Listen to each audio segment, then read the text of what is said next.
Bismillah, alhamdulillah, wa salatu wa salam ala rasulillah. Welcome to another episode of Haqiqatjou, where we discuss religion and politics, the two least controversial subjects. As always, I'm your host, Daniel Haqiqatjou.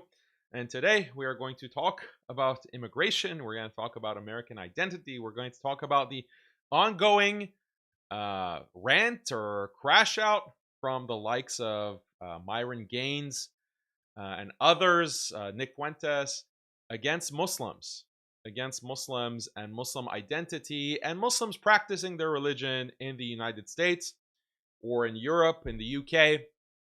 And we're going to talk about the reaction of SNEAKO to all this. And what does it mean? What does it really foretell about the place of Muslims in America, in the West in general? What are these signs that we're getting from these nationalists, whether they're white nationalists or just American nationalists in general, conservatives, increasing hostility towards Muslims? And we've seen this manifested online. We've seen it manifest offline. Muslims increasingly getting harassed when they pray in public, or Muslim women getting harassed because of their hijab.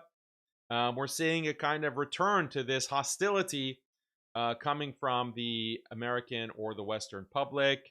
Last year, even, we saw riots in the UK against immigrants, but mostly Muslim immigrants. So what does this foretell? How should we understand this? And what is the Muslim reaction? Because some of the Muslim reaction, as I've noted in the past, is not really helpful, and it may even be counterproductive. So we want to talk about these issues today, inshallah. Should be very interesting.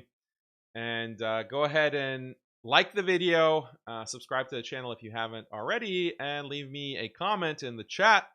I will be looking at your comments, and if you want to prioritize your comment for me to read it and respond, you can submit a super chat as well, and it helps the show. So that's the main topic that we're going to talk about. I'm going to be looking at some of Nick Fuentes' statement in depth, because he went on a crash out against Muslims, said that we worship a demon, that we have a demon worship religion. And it's interesting. It's interesting to see, his true feelings about Islam come out. And we can, I'll be reacting and responding to some of his statements. And the reality is, like, if you look at the America First, Royper movement, they have been becoming ever more popular within the United States. A lot of people are in that movement, and you'll find that a lot of that movement is actually, there are a lot of Muslims who support that movement. They consider themselves Groypers. I see on Twitter, like, America First Muslim, America First whatever, Pakistani, which seems weird as a contradiction. But a big proportion of their movement is Muslim. And if it's not Muslim, it's like non-white, it's non-European. And it's interesting that when so much of your base of support is non-white, non-Muslim, non-European, that you're going to come out with such hostility and you're going to alienate that segment. And we're going to analyze, like, strategically, like, what is going on, like, what does this guy understand about his Muslim base of support. And when it comes to Nick Fuentes himself, like, he's not white himself. He's not white himself. And a lot of white people point this out. A lot of these white nationalists point this out. Like, so much of the criticism against Nick Fuentes is from white nationalists themselves, who say that this is a Mexican whose larping is white, larping is European, and genetically he should not be considered white.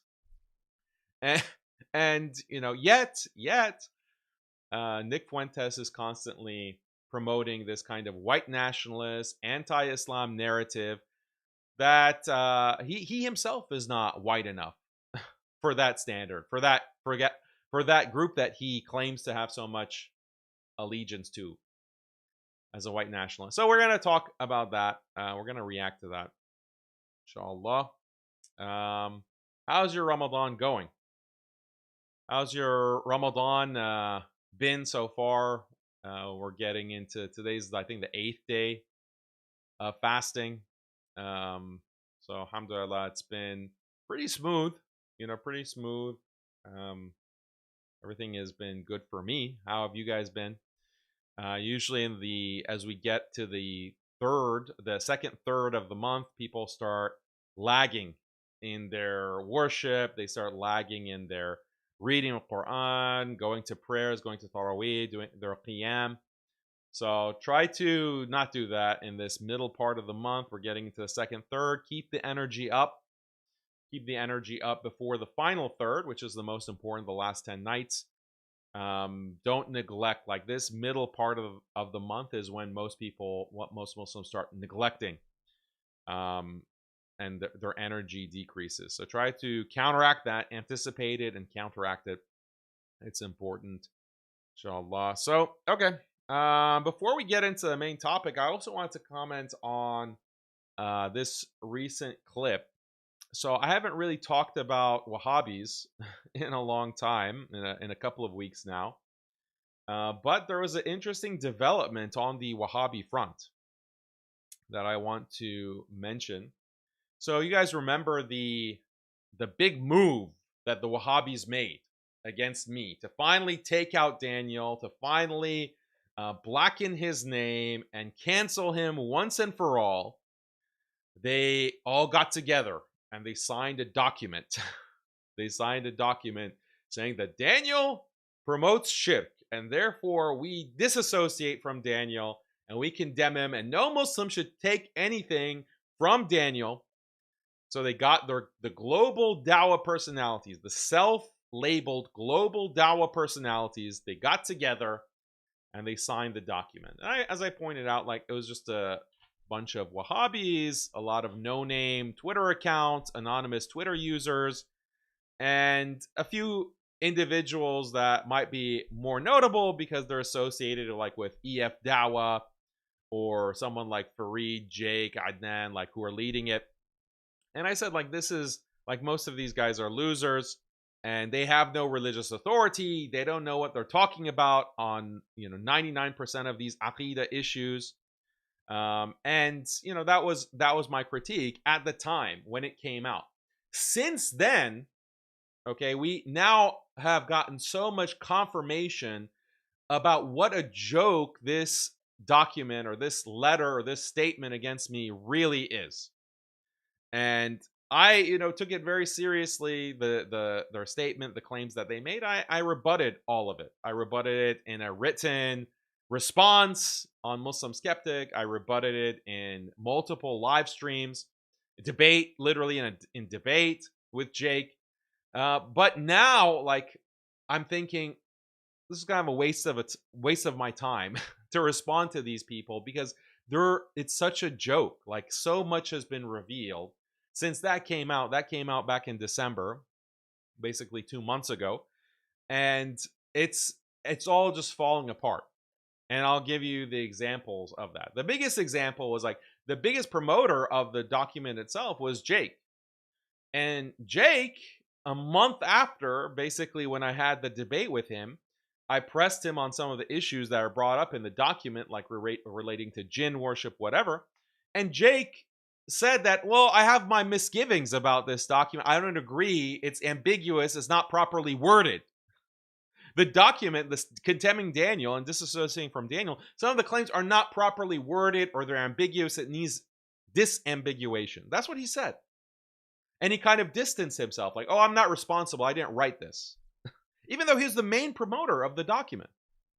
Okay, so that tells you a lot, right? That tells you a lot. Like, okay, you are acknowledging that, well, the accusations in the document are not correct or not accurate, yet your name is still on it. You haven't retracted.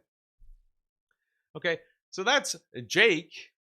Okay, but then there are other indications as well, and I'll share that with you after I play this clip. Okay, because this clip came out from one of SNEAKO's live streams. The Warner, like this, I haven't met this brother. Okay, I haven't ever personally contacted him. But this is what the Warner says. This was clipped by Halal Zoomer. Shout out to Halal Zoomer.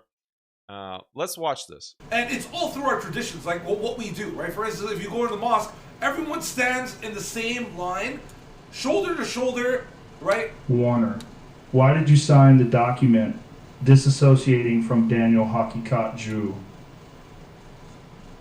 I mean, to be honest, it was kind of, my hand was a little bit forced. I didn't really know much about that situation. You know what I'm saying? So shout out Daniel, I like him. My bad, Daniel, if I if that caused any issues for you, bro. But yeah, right? My hand was forced. My hand was kind of forced, and my bad. Sorry if that caused you any trouble. So he was one of the signatories on this, and his hand was forced. And I pointed this out on Twitter few weeks ago, or closer to when the document originally came out. I said, these people like Adnan Rashid, they're going around and bullying people. A lot of these signatories, they've been bullied into signing this document. They've been threatened. And a lot of the signatories, they don't have the backbone to say no. For some reason, they're intimidated by this goofy uncle retard. They're intimidated.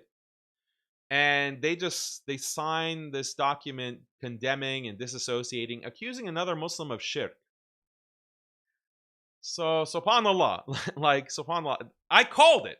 I called it because I knew, people told me, like, people involved told me. And here's, not Warner specifically, others. And here you have the Warner confirming it, publicly confirming that. So, like, this is Dawah Mafia tactics, okay? The Wahhabis and the Dawah Mafia is like liberal libtards. The Wahhabis, they use the same tactics, okay? Tactics of dishonesty, tactics of we have to go behind your back and get signatures and then come and condemn you. We have to go behind the scenes and block you and prevent you from having a platform to cancel you. Like those tactics, the Wahhabis and the libtard compassionate imams, the Dawah Mafia, they're like this. So here's the confirmation. He's coming out and he's saying, like, my hand was forced. And, I gotta say, like, grow a backbone, Warner. Grow a backbone. Who's gonna force you? Are they gonna beat you up? Like, do they have like some kind of Epstein material on you? Like, are you in the Epstein files? Like, who's forcing you? Like, what is this force that you're talking about? Grow a backbone. But no, you are fine with throwing a Muslim under the bus to save your own neck. What's the status of this? Like, what's the status, like, Islamically? And, fine, I'll give you credit for actually admitting that. I'll give you credit, but actually you didn't come out yourself. It was some chatter. Someone in the chat, super chat on SNEAKO's stream put you on the spot, basically. So, thanks. Thanks for saying that you're bad. Yeah, it is your bad. It is your bad that that you're fine with blackening a person's name for something that is wrong. Or you don't even understand. Like, you don't even understand what the document is about.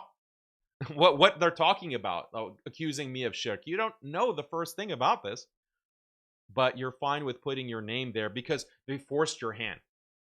And this is shameful. Like, this is shameful, and it means that you have no backbone. Thanks for acknowledging it. Thanks for coming out and saying that they forced you to do this. But it's true. Like, it's true that many of these signatories, some of them are retards, and some of them are just so cucked by the Wahhabis, like they are cuckolded by these Wahhabis, that they feel like they have no choice. They've been forced. Like, are you a man? Are you a man? Like, do you have no principles? Do you have no dignity or shame before Allah? And this is what I've realized, like, about the Dawah Mafia and, these figures that are involved in Dawah. Unfortunately, like, I've been burned so many times. I've been burned so many times by people who are these duat and sheikhs and all these figures, so many of them, I've just gotten burned one after another, just stabbing me in the back. And, you know, people will say that, why is Daniel beefing with so many people? Why is Daniel always in a fight with all these different shuyukh and these duat, and everyone has a problem with Daniel? What did I ever do? What did I ever do to these people? What did I ever do to the Warner? What did I ever do to Jake? What did I ever do to, you know, Omar Soleiman, for example, or Yasser Qadi? Or what did I ever do to some of these figures? Or Sajid Lipham? Like, what did I ever do to them? And behind the scenes, you know, over and over again, just gotten burned. And the type of burning, okay, fine, you want to say that, well, there's a difference of opinion, or they're attacking me because I'm not on the right aqidah. Okay, fine, let's put aside that category. But there's another category of betrayal where they will say something to my face, like they will make guarantees, or they'll make promises to me, or assurances to me, and it's mutual, like we have an agreement, and they'll just go and stab you in the back. They'll just go completely contrary to their word, and do it in the most unapologetic way possible. And it's just shocking. Like, do you people not believe in Allah? Like, do you not believe in the rights of a Muslim? The rights of a Muslim upon you? Like, you're a da'i. Like, you are someone who stands as a Muslim. Right? And they'll just straight up lie. They'll straight up lie. And some of the things I've called out publicly, okay, some of the things I called out publicly, like when Uthman bin Farouk went, I'm at his conference, okay, and then he railroads me and wants to interrogate me about Deobandis because they don't have the right aqidah, okay, fine, whatever, that happened at that event. But then he goes after the fact and he lies about it. He says that, oh, that's what Daniel wanted. Daniel wanted to talk about that. What? That's a complete lie. That's a complete lie. I made a video when this happened 2 years ago. Like, that's a lie. Why are you lying? Why are you lying about something that you know is not true? And they say, oh, Daniel has a beef. What was my beef with Uthman bin Farouk or Karim Abu Zaid? Or what was my beef? I went to their conference. Okay? They didn't, like, I went to their conference, no expectation of payment, remuneration. I went to enrich or try to contribute to that conference that you have, and then you treat me like trash. And then after the fact, when there's blowback, people are saying, why are you treating Daniel like this? Then you lie about it to save your own neck, to make yourself not look bad. These things like shock me at that level of being two-faced. And unfortunately, there's so much of that. And, you know, when I was younger, my dad always would tell me, like, Daniel, you know, when it comes to religious people, like, don't be naive. When it comes to religious people, don't be naive. Just because someone is a sheikh or an imam or calls themselves that or wears the garb, that doesn't mean that they're actually pious or that they're actually abiding by the dictates of Islam. And, you know, I just said, well, you know, I trust people. I trust Muslims. They're religious. Like, they're speaking on the mimbar of Rasulullah sallallahu alaihi wasallam. They're speaking about Islam. They're preaching, teaching. They know Quran. They know Hadith. Some of them are quite educated on it. So I'm going to have this kind of husn dhan. And, you know, that's what I've maintained. That's what I've maintained, and I still maintain that. But now I understand what my dad was really warning me about. Like, I've increasingly gone to the point where, okay, I have to watch myself around these people. And just because he's a da'i, just because he, you know, is speaking eloquently about the deen, eloquently about Islam, that doesn't mean he's going to abide by it in private, okay, off of the public stage. When you're dealing with someone, when you're dealing with a person, It doesn't mean that just because they have this piety that they show that they're actually going to treat you that way in private. And it's sad. That's a sad lesson to have. But after 14 years, 15 years of dawah, 15 years of being involved with these groups, okay, they will use you. As long as you're useful, they'll use you. And then when you're not useful, they will kick you to the curb. They'll throw you under the bus. They'll blacken your name. Okay? They have no sense of what's right or wrong, what's truth or falsehood. Okay? And, very blatantly, like, I'll get guarantees, right? Someone will want to interview me, for example, okay? Some popular Muslim podcaster, he'll want to interview me, and I'll say, with all due respect, I don't want to be on your podcast because you are just carrying water for compassionate imams. You're just carrying water. You're defending them. You're like a PR firm for compassionate imams. And you've also disclosed privately to me that you are taking money from these compassionate imams. The compassionate imams are funding you. Like, they're writing big checks, big fat checks, thousands of dollars. And you respond by not criticizing them, even when they have major violations of Islam. And so why would I want to come on that platform? Like, you, as far as I'm concerned, like, you're not really a credible platform in my eyes. You're just a propaganda arm for the compassionate imams. And the person says, no, we are independent and we want to give everyone a voice and we want to hear from you. And you can go and you can bring your complaints. And we're not on these compassionate imams. We're not going to censor you. We're not going to censor you. We're not going to delete those segments of the interview. We're going to upload it uncensored, uncut, in full.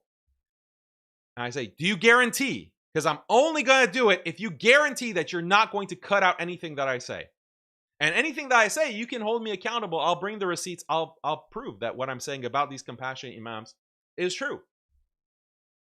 And gives me the guarantee, okay, to my face, literally face to face, not even online, just face to face.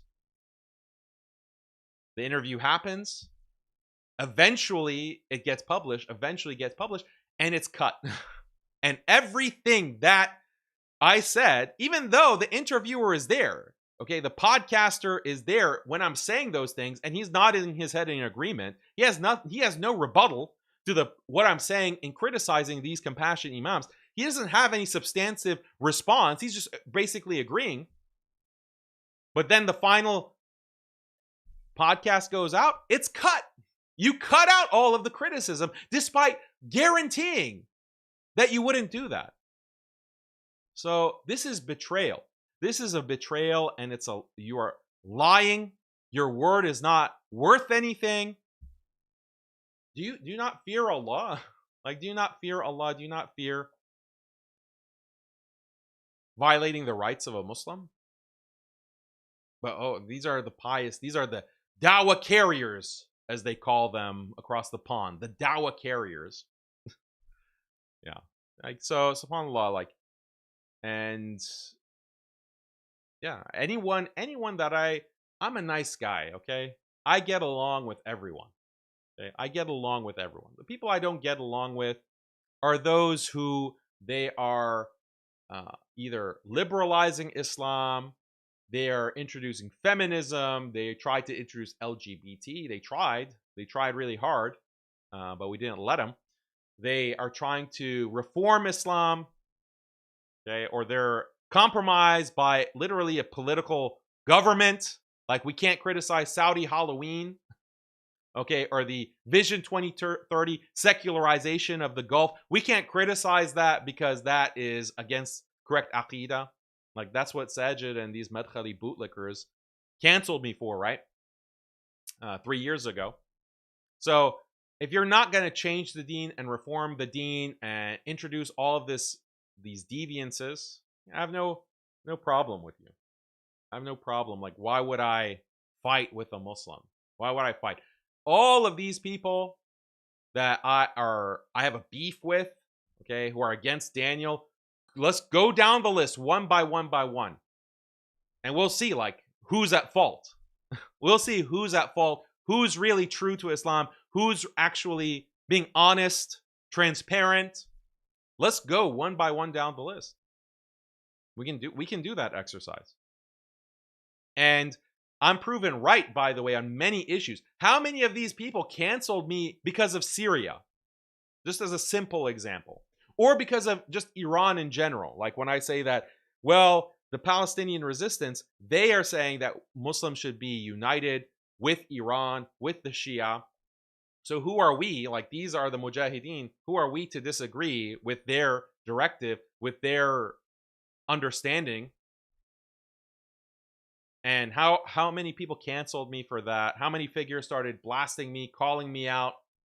Or on Syria, when I said that, look, this Jolani character, he's coming out of nowhere and he's being promoted so heavily by these Zionists. He's being promoted heavily by these Zionists. Let's just be cautious about who we support and who we give our allegiance to. Let's not just assume that, yeah, Bashar al-Assad is bad. He has the blood of hundreds of thousands of Muslims on his hands. But that doesn't mean that we celebrate Jolani. How many duat canceled me because of this caution that I had and said that I'm a shill, I'm an Assadist, etc., etc. Now those people are silent, right? Now those people are quiet. When Donald Trump literally comes out and says that, hey, actually, our guy, I basically put him in power. I basically installed him, this Jolani. Donald Trump says it. Donald Trump explicitly says it. All these people are silent. No one says, Daniel called it. No one says, Daniel, I'm sorry, my bad. Like the Warner did. Daniel, my bad. We shouldn't have canceled you. We shouldn't have, called you all these names, slandered you, smeared you. We shouldn't have done that because it looks like you were right. Okay. You were right, or you had a point. Like you had a point at that time. None of them say anything. None of them retroactively apologize.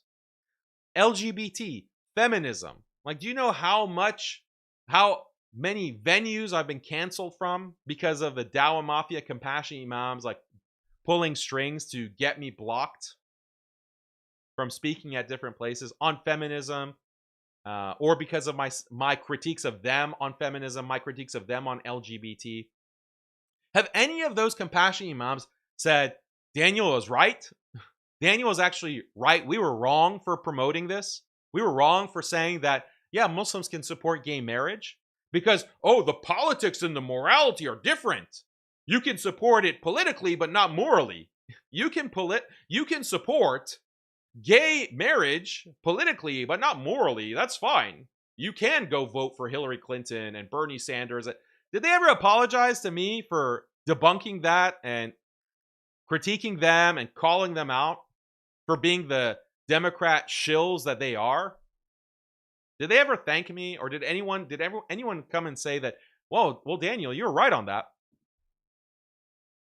We shouldn't have canceled you. We shouldn't have smeared you. We shouldn't have said that you hate women or that you have some kind of personal animus towards these figures, towards these imams. You're just disgruntled and you have a personal jealousy. Did anyone apologize? Did any of these people apologize? So, do you not fear Allah then? Like, do you not fear Allah? Do you not, like, and the thing about justice in Islam, if you violate the rights of Allah, that is Allah's decision to forgive you. That is Allah's decision. As long as you do not commit shirk, you remain a Muslim, it's Allah's discretion, Allah's judgment to forgive you or not. He could forgive you. He could forgive you.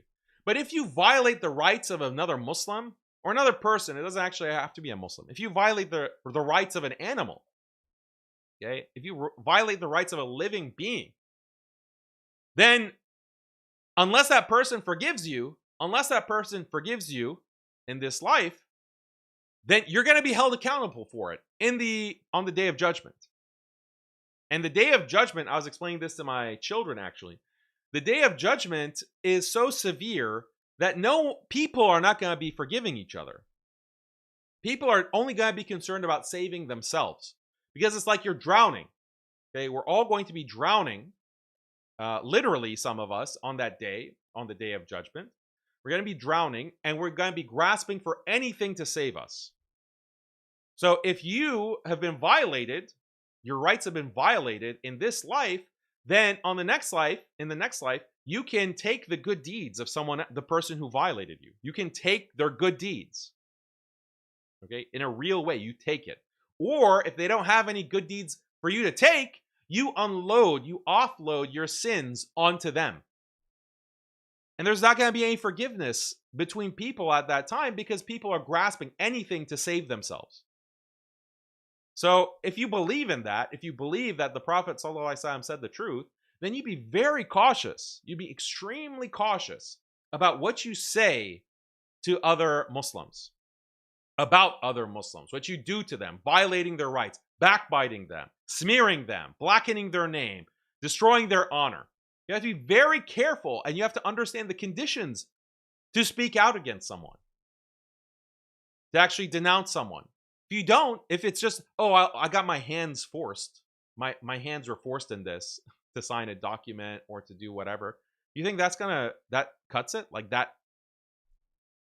that's an excuse? So either these people, like, they don't actually believe in the day of judgment, or they don't believe the severity of it. They don't understand the severity of it. I don't know what it is. I don't know. But it's shocking. It's shocking, especially coming from this da'i class, public speakers, shuyukh, imams. Like, so many experiences that I can name, like I can list for you. It's very ugly. Like, it's very dirty. Like, a lot of these people you wouldn't want to be. And look, I'm not trying to cast the entire, like, a pall on the entire dawah, online dawah enterprise. So don't get twisted. Don't get me wrong. I'm not saying everyone. But many, like, at least as bad as the general Muslim population, if not worse, arguably even worse, like more treacherous. More treacherous. It's just shocking. Like, I'm saying this based off of my own personal experience.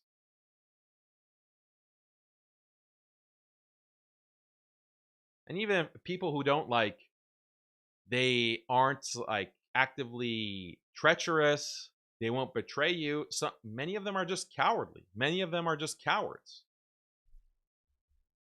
And that's another problem. Like, they see in the sense that they know the problems exist in the ummah, like, these problems exist, but they just won't say anything because they're worried about backlash.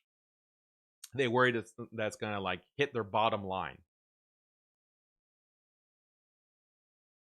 So what excuse are you going to have on the day of judgment? Like, you know the truth, and you consider yourself an alim or a sheikh or an imam. You know the truth, but you're not actually coming out and saying it. And then when Daniel comes and says something, you have to smear him, or you have to, like, denigrate him or call him names saying that he's this or that. Yeah, it's a rotten state.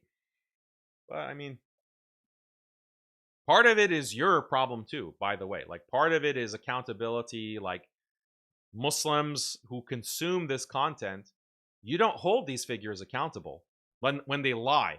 Like, if someone lies and it's something, and it's, like, known, like, they've lied, like, they have misrepresented something, or they've engaged in this kind of treacherous behavior against another Muslim without any justice, like, where's the accountability that you're holding them to? You don't see it.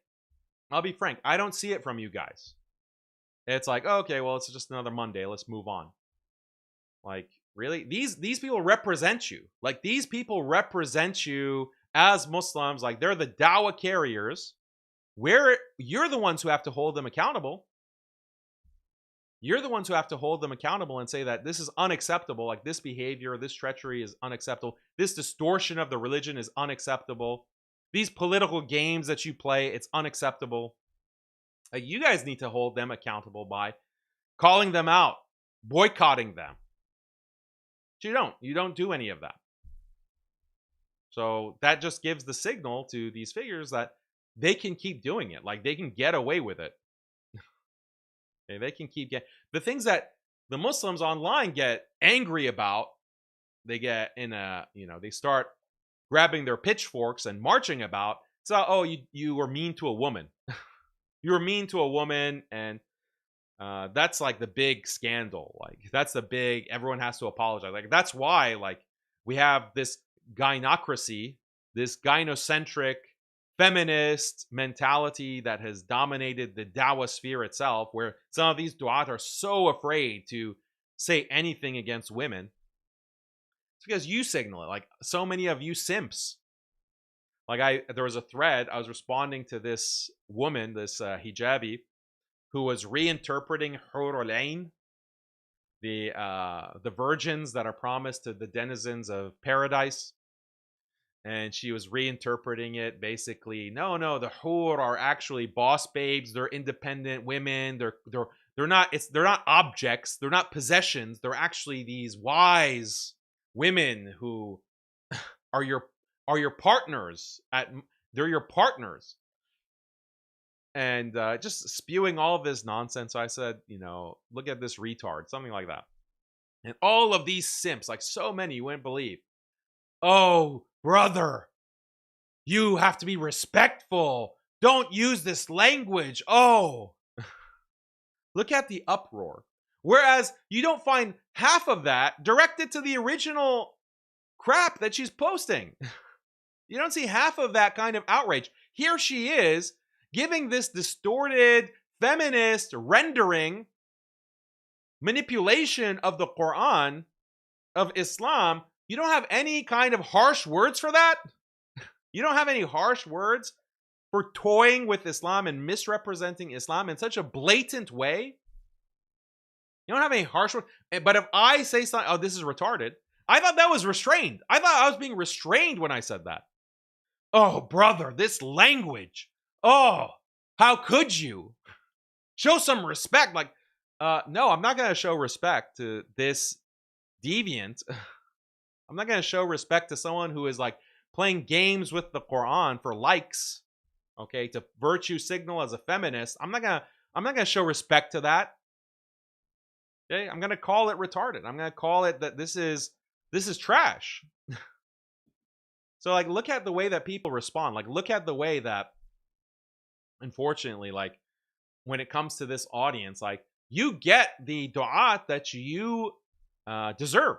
You get what you deserve because of your behavior. Like, let's be honest. Like, these people are a reflection.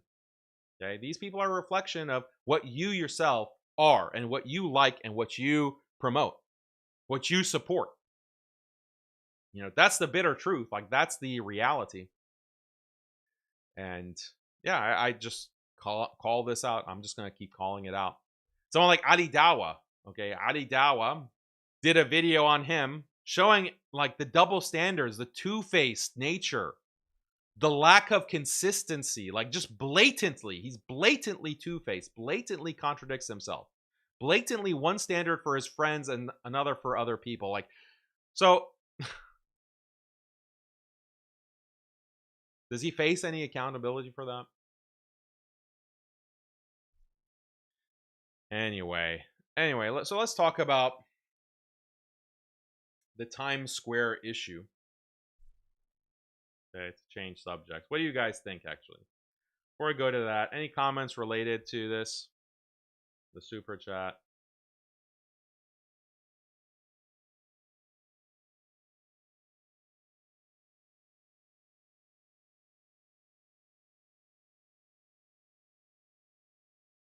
No, I don't see any.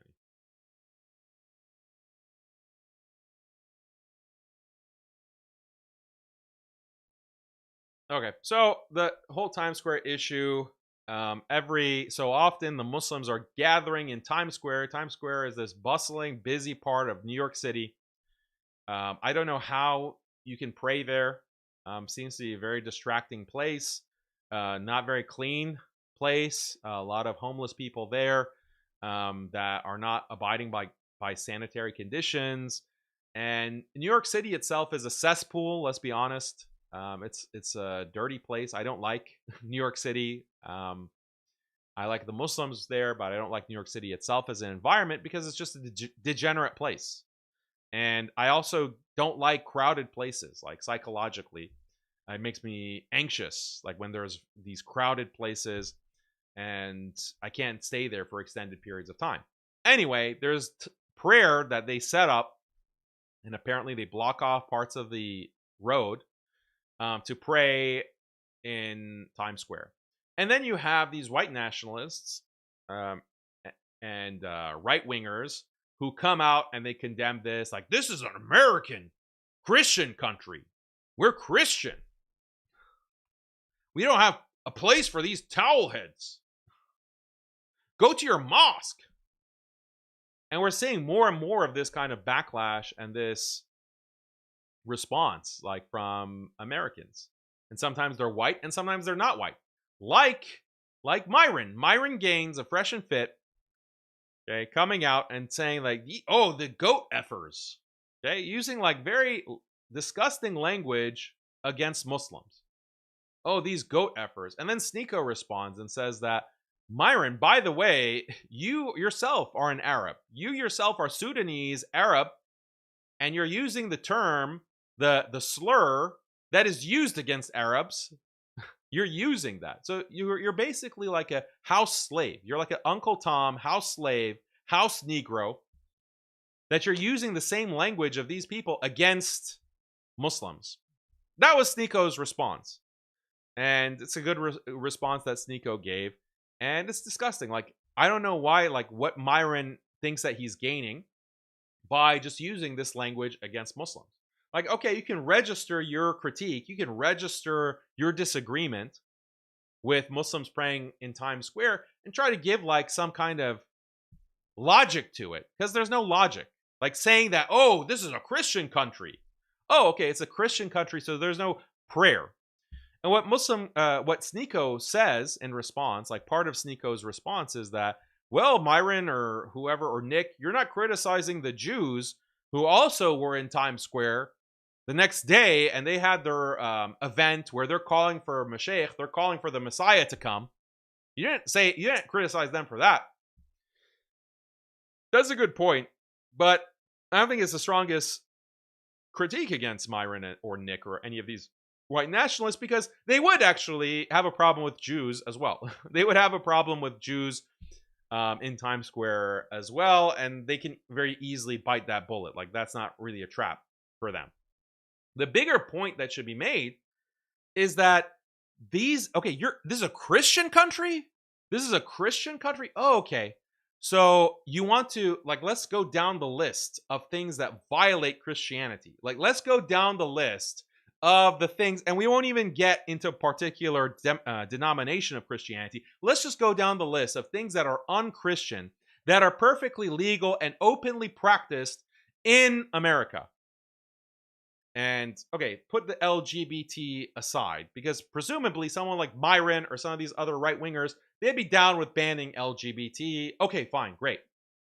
Okay, but what about the way that women are dressed? Well, how about the way that women are dressed? New York City, okay, is a good example, because New York City, actually, it's legal for women to go around topless in New York City. And that's why there's a lot of public nudity in a place like New York City, even more than other places. Even more than other places. Other places, people are walking around with basically their underwear. In New York City, you don't even have to wear your underwear. You can go topless in New York City. So let's start with all of these degenerate behaviors. Okay, how about public drunkenness? How about this kind of drinking culture, public drunkenness? Let's go down the list. Like, should that also be banned? Okay, women's dress, like dressing like sluts, should that be really cracked down upon? Like, is that allowed in public? Let's go through all these different aspects of what New York City is actually about as the Big Apple, the kind of heart, the beating heart of America, and how much of that is actually based on Christianity or is compliant with Christianity. And you'll find that a lot of it is not. A lot of it is not. Islam, like Muslims praying every now and then in public, is not, in the grand scheme of things, the biggest violation of Christian norms that you can find in New York City. So where's the consistency? You want to turn New York City into a Christian compliant city? Is that your argument? Is that your argument? How does that make sense? And clearly they're not proposing that because of the implication of that. The implication is that you'd have to completely socially re-engineer New York City. You'd have to completely devastate the culture of New York City. And honestly, as a Muslim, I would be happy with that. I'd be happy if I have to pay the price of not doing a Times Square prayer, and you're going to turn New York City, that degenerate cesspool, into a Christian abiding, pious city of Christian values, I will pay that price. I'll gladly pay that price. In fact, do that with all of America. Do that with all of America if you can. But you're not going to do that. You're not even proposing that because you don't even know what that would look like. You don't even know what that would actually be. A Christian, a 21st century secularized nation founded upon the Constitution and the secular principle of separation of religion and state, church and state. What would that look like to actually enforce Christian values, real Christian values? Okay, well, we know that Muslims can't be praying in public. Muslims can't be praying in public. Hindus and Buddhists or pagans, none of them can pray in public. Jews, none of them can pray in public. Okay, so we got that down. That's like, you got that part of Christian society down. What else? What else? What is your positive proposal for turning New York City into a Christian city? Do you even know?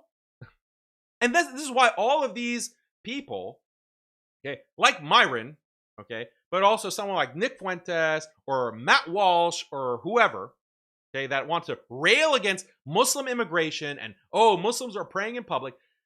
Tell me what your Christian society actually looks like. Tell me what it looks like. If you want to say, no, well, we're America. It's America. Okay, yeah, well, America is chock full to the brim of unchristian things. Okay? Full of unchristian things. And if you were actually sincere about wanting a Christian society, you would prioritize those things way above talking about Muslims praying in Times Square or Muslims having the call to prayer, the adhan, in Dearborn or wherever it's played or wherever it's recited.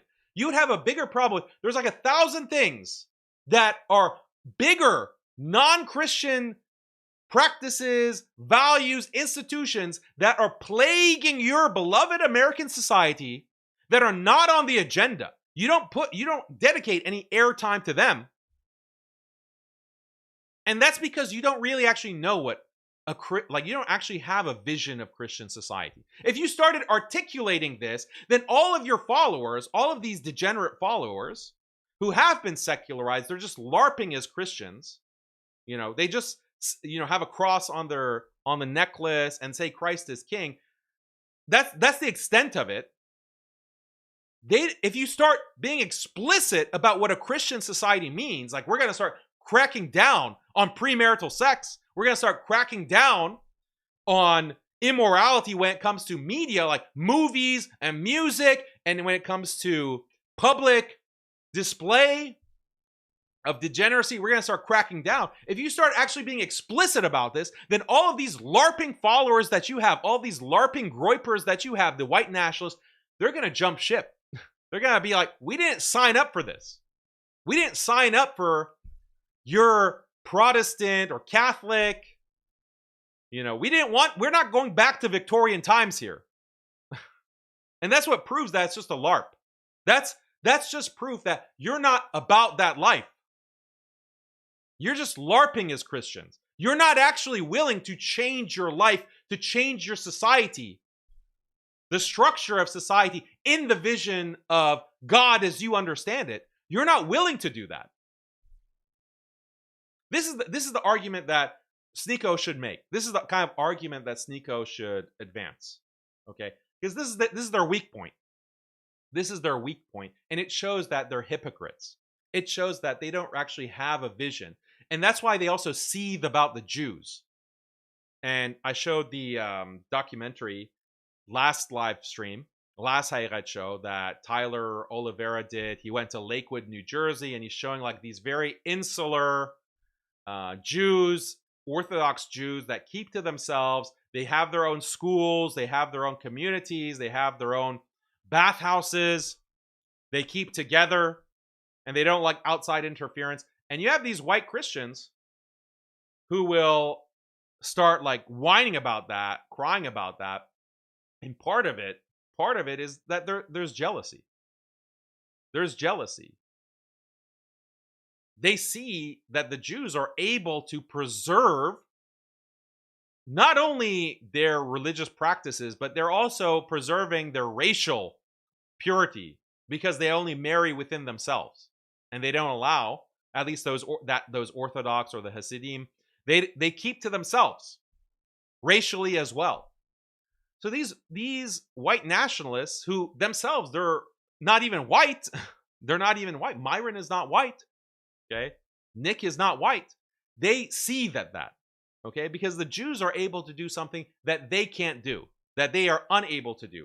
And Jews also, they have the balls. They actually have enough of a commitment to their religion to actually do everything that they do, to actually change the society around them, to actually go and manipulate the system. And yeah, we can criticize them. I criticized them, and I said that look at how they are actually breaking laws and they're committing fraud, and they're actually going to these lengths to manipulate the system for their benefit. That's wrong. That's wrong. But you have to actually admire the fact that they're willing to do that. They're willing to go to bat for their kind, and not just as a LARP. They actually change. They actually reorganize their lives and their families according to their beliefs. That's something that you white Christians don't do. You don't do that. And you can't do that. You can only LARP. You can only pretend. Okay? And they tried to like have these white communities. There was an effort. Like we're gonna build a white enclave for just whites somewhere in the middle of Arkansas or Alabama, I don't know where. And it seems like it's a failure. And you have people who are criticizing it like, oh, this is low class, low IQ. You're not like, this is not somewhere that I would want to be. Nick Fuentes, as one of them, okay, criticizes this effort to create a white enclave. Because someone like Nick Fuentes, he wants to just be in Chicago, in the metropolitan Chicago. He wants to enjoy his hot dogs. He wants to enjoy his pizza and hamburger. He wants to live as a bachelor. He wants to just not pursue marriage at this time for whatever reason. He wants to live this 21st century secularized lifestyle and just LARP and say Christ is king and we love Christ. Here's the cross. We have to be good Christians. Well, what does that actually mean? Is there any content to that? Is there actually any content? Is there any kind of positive vision for how society will change, how America will change? Or do you think that 21st century America is Christian already? Is like a model of Christianity already?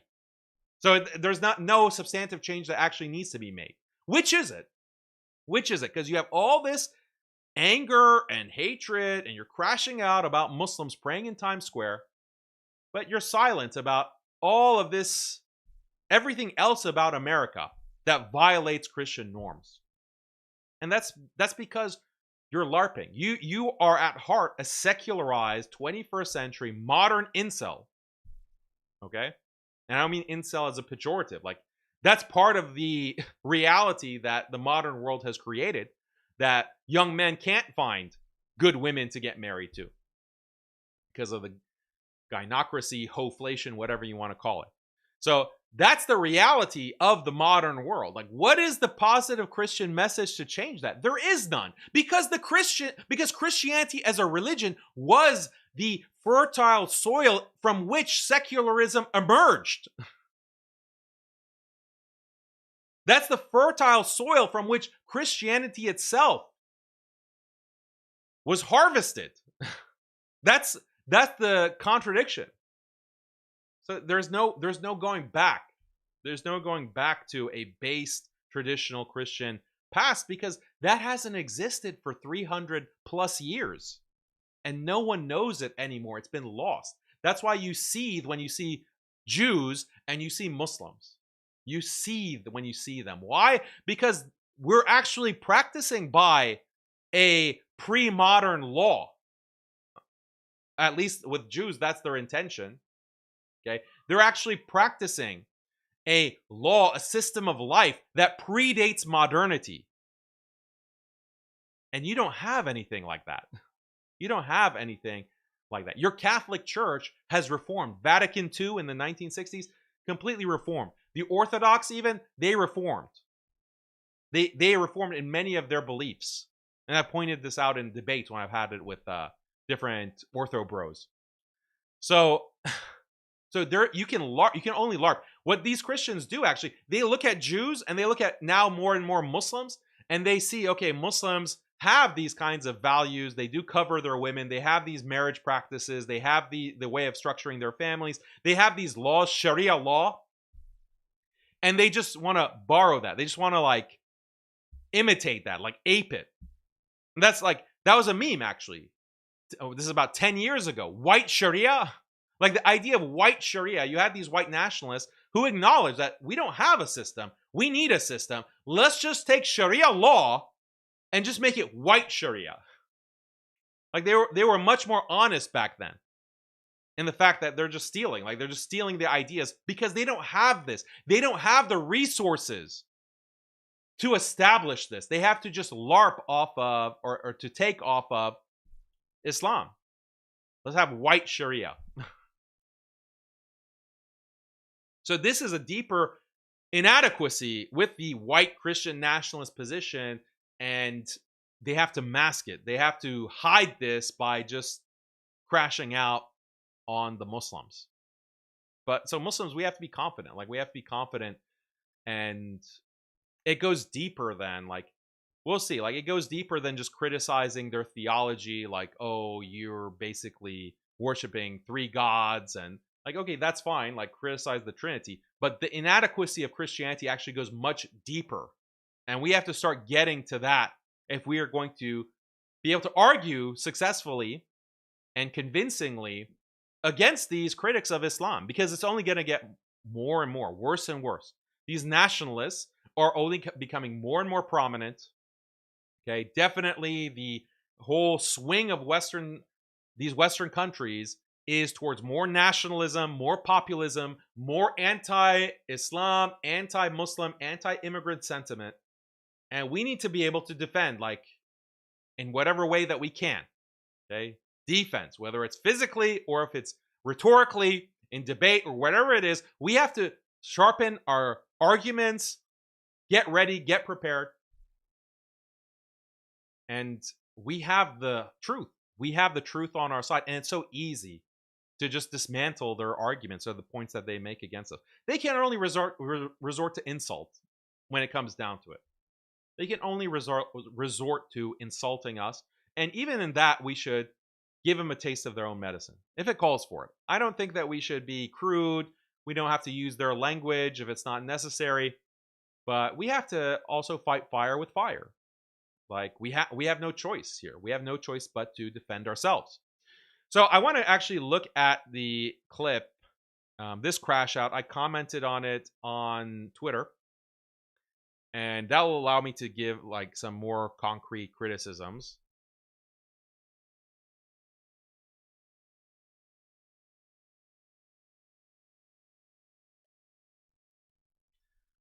When you know that Tyler Oliveira documentary on the Jews of Lakewood, New Jersey, I was thinking about that. Like, if you look at Jews, Muslims, and Christians, the state of the field, the Jews, they have not only the religious cohesiveness, because they're all like united on this kind of religious outlook and this religious identity. It's a religious identity that's also a racial, ethnic identity. So that makes them very strong in terms of a group and their in-group preference. And that's the strength that they have, and they're able to preserve their religion, they preserve their culture, and they perpetuate that. That's their strength.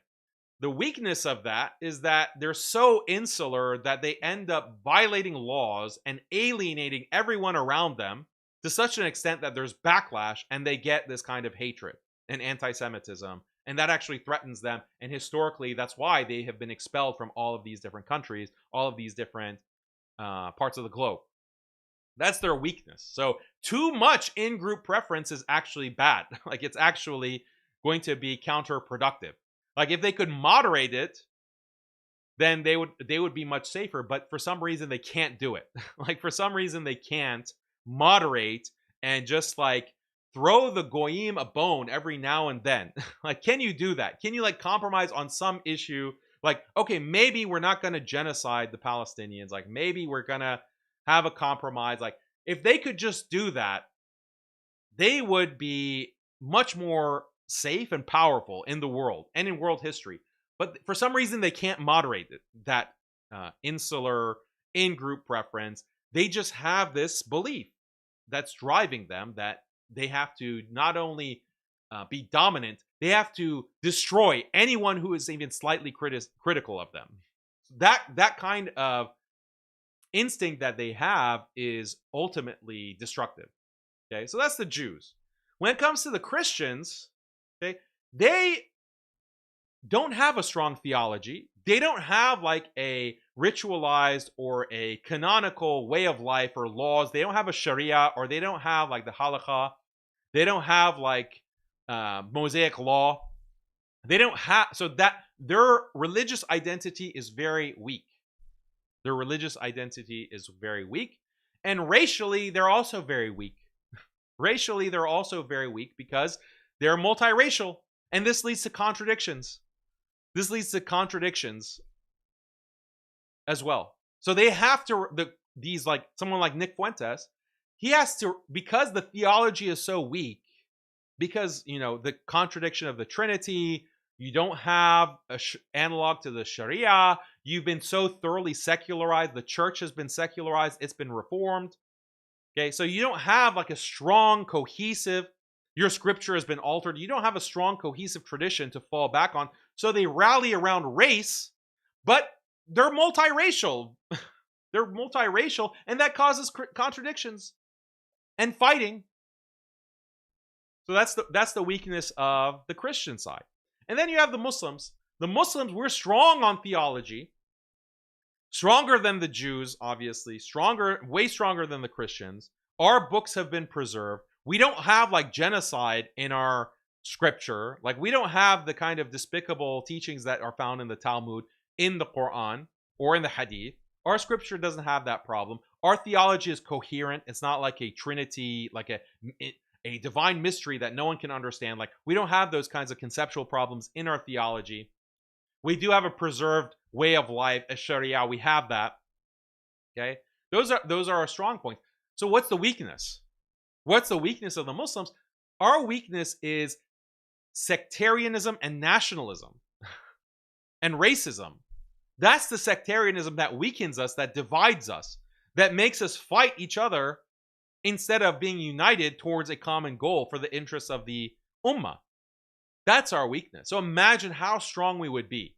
Imagine how strong we would be if we could just figure that out. If we could just solve that problem. Imagine. That's the roadblock. And that's why I've dedicated so much time to fighting against it. And I get canceled. I get canceled for that. But yeah, that's the analysis. This is what I was thinking about after watching that documentary on Jews of Lakewood. Like the Jews, they have strengths. They have these advantages, but they also have very severe weaknesses. We can get over our sectarianism. We can get over the nationalism, dividing ourselves up by nation. We can get over that much more easily than Jews getting over their provinciality, their extreme nepotism. So we have the biggest potential. We have the biggest hope, but it's just there for the taking. We have to choose to take it. Like, do you understand that? And it means being identitarian. By the way, one last point before we get to this clip. We have to be identitarian. Like, that's actually what Islam calls us to. We have to prioritize our Muslim identity. And when we don't do that, that's what, like, if we put our nation above our Muslim identity, if we put our race above our Muslim identity, if we put our sect above our Muslim identity, that's what causes problems. So we have to be identitarian, and we have to support an identitarian agenda. And where is the support for that? And that's, again, another frustration that I have, another pain point, is that there's a lack of support from Muslims for Muslim identitarian issues. And part of it is that it's stigmatized. Part of it is that there is political pressure, because Muslim identitarianism is labeled as Islamism. If you think that Muslims should get together and act as a body for their political interests, oh, you're an Islamist. You're an Islamist, and this is considered in certain parts of the world, in certain Muslim countries like the UAE, you're basically a terrorist. Like, you're basically an Ikhwani terrorist, and you'll be put in prison. But what's the excuse if you're in the West? Like, what's the excuse? It's not illegal to be a Muslim identitarian. They haven't made it illegal yet. So what's your excuse? It's because the Muslims have been liberalized. So look at where the support and the resources get pooled and get funneled. And this is a big issue, that the Muslim community has these limited resources, and it's all going to what? Like, it's all going to liberal causes. It's all going to assimilationist causes. Look at the funding that these compassionate imams are able to pull, the kind of money that they're able to pull, the kind of support that they get, when the main thrust of their message is that you as a Muslim can fit in with all of the non-Muslims, and we're all one happy human family. Their main message is universalism. Their main message is universalism, not Muslim particularism, not Muslim identity, not putting your Muslim identity first, above nation, above sect. That's not their message. This is a big problem. This is a big problem, because just because it makes you feel good because you've been liberalized as a population, unfortunately, the Muslims of the world, that makes you feel good. So you throw Islam's priority behind your back, and then you just support these universalists, these compassionate imams, this liberal message of assimilation. You just embrace that, and you support that, and you funnel millions of dollars every year to that message, to that agenda. And then you wonder, like, oh, why can't Muslims get together and unite and fight back against the enemies that we have, literally trying to wipe us off the face of the earth? Gee, I wonder why. If you don't put any resources to defending Muslims as an identity, then why are you surprised that there is no defense when we're attacked? Why are you surprised that there's no defense ideologically, philosophically, rhetorically? You don't put any support behind that agenda. You don't support identitarianism. So it's your fault. Like, it is the fault of the Muslim community that there's so many resources that are out there. Okay, I'm specifically talking about Muslims in the West. There's so many resources at your disposal, but after decades, there's no vision, there's no leadership, there's no agenda. These are major problems, and it means that we're going to continue to be the butt of the joke. We're going to continue to be oppressed. Anyway, I I wish I could put a positive spin on it. I wish I could give you, an uplifting message. Okay, you want an uplifting message? Go listen to Mufti Menk. Like, go listen to Mufti Menk, or whoever, and he'll make you feel all warm and bubbly inside. He'll make you feel good about just enjoying your life. Just make sure you pray and you read Quran and continue to live the secular lifestyle as things continue to degenerate, things continue to unravel, Muslims continue to get genocided. Just continue. Just continue. It's like, cattle to the slaughter. Like, if you want to take these cattle to be slaughtered, you have to cover their eyes so they don't see where they're going to end up, so that the cattle will actually keep walking forward in the slaughterhouse. You have to cover their eyes. Like, that's what Mufti Menk is. Like, that's what these compassionate imams are. Like, they're the blinders that are over your head so that you don't recognize where you're being led to. But if someone comes and starts saying, oh, this is wrong, or starts criticizing these compassionate imams, oh, where's your adab? Where's your adab? Oh, you're such a downer. Oh, this is so depressing. Okay, yeah, just eat your goy slop. Listen to your Mufti Menk. That's fine. That's what you deserve. Okay, let's listen to this crash out. Yes, big shout out to Max. Crypt 84 sent $100. One thing connecting Jews, Muslims, and immigrants with regard to expectations of Americans: assimilation. Scamming welfare, mass Islamic prayer in public, and subverting government is an assimilation. Yup. Thank you for the big super chat. That's kind of the point I'm trying to make. They want us to choose and say, oh, we're team Islam. We hate Islamophobia. And Islam's terrific because they revere Jesus as a prophet. And it's like, no, we don't want Muslims here. We don't want millions of Muslims here. Wait, who's telling these people to be team Islam? Is that how an alliance works? Like, is that how alliance and, joining forces, is that how it works? Like, you have to be on our team? Like, the whole point of an alliance, and I have to say this over and over again because low IQ people don't understand. The whole point of an alliance is that you're two distinct groups with two distinct visions, two distinct set of interests. That's the assumption. That's what's presumed by an alliance. You have to have two separate groups, and therefore you're going to have differences. The people on this side, whether it is the Groypers, whether it is right wing, whether it is nationalists, whatever, they have a separate set of interests, priorities, and beliefs that are not going to be aligned with Islam, obviously. But that doesn't prevent an alliance. An alliance, it's inevitable that two groups are going to disagree.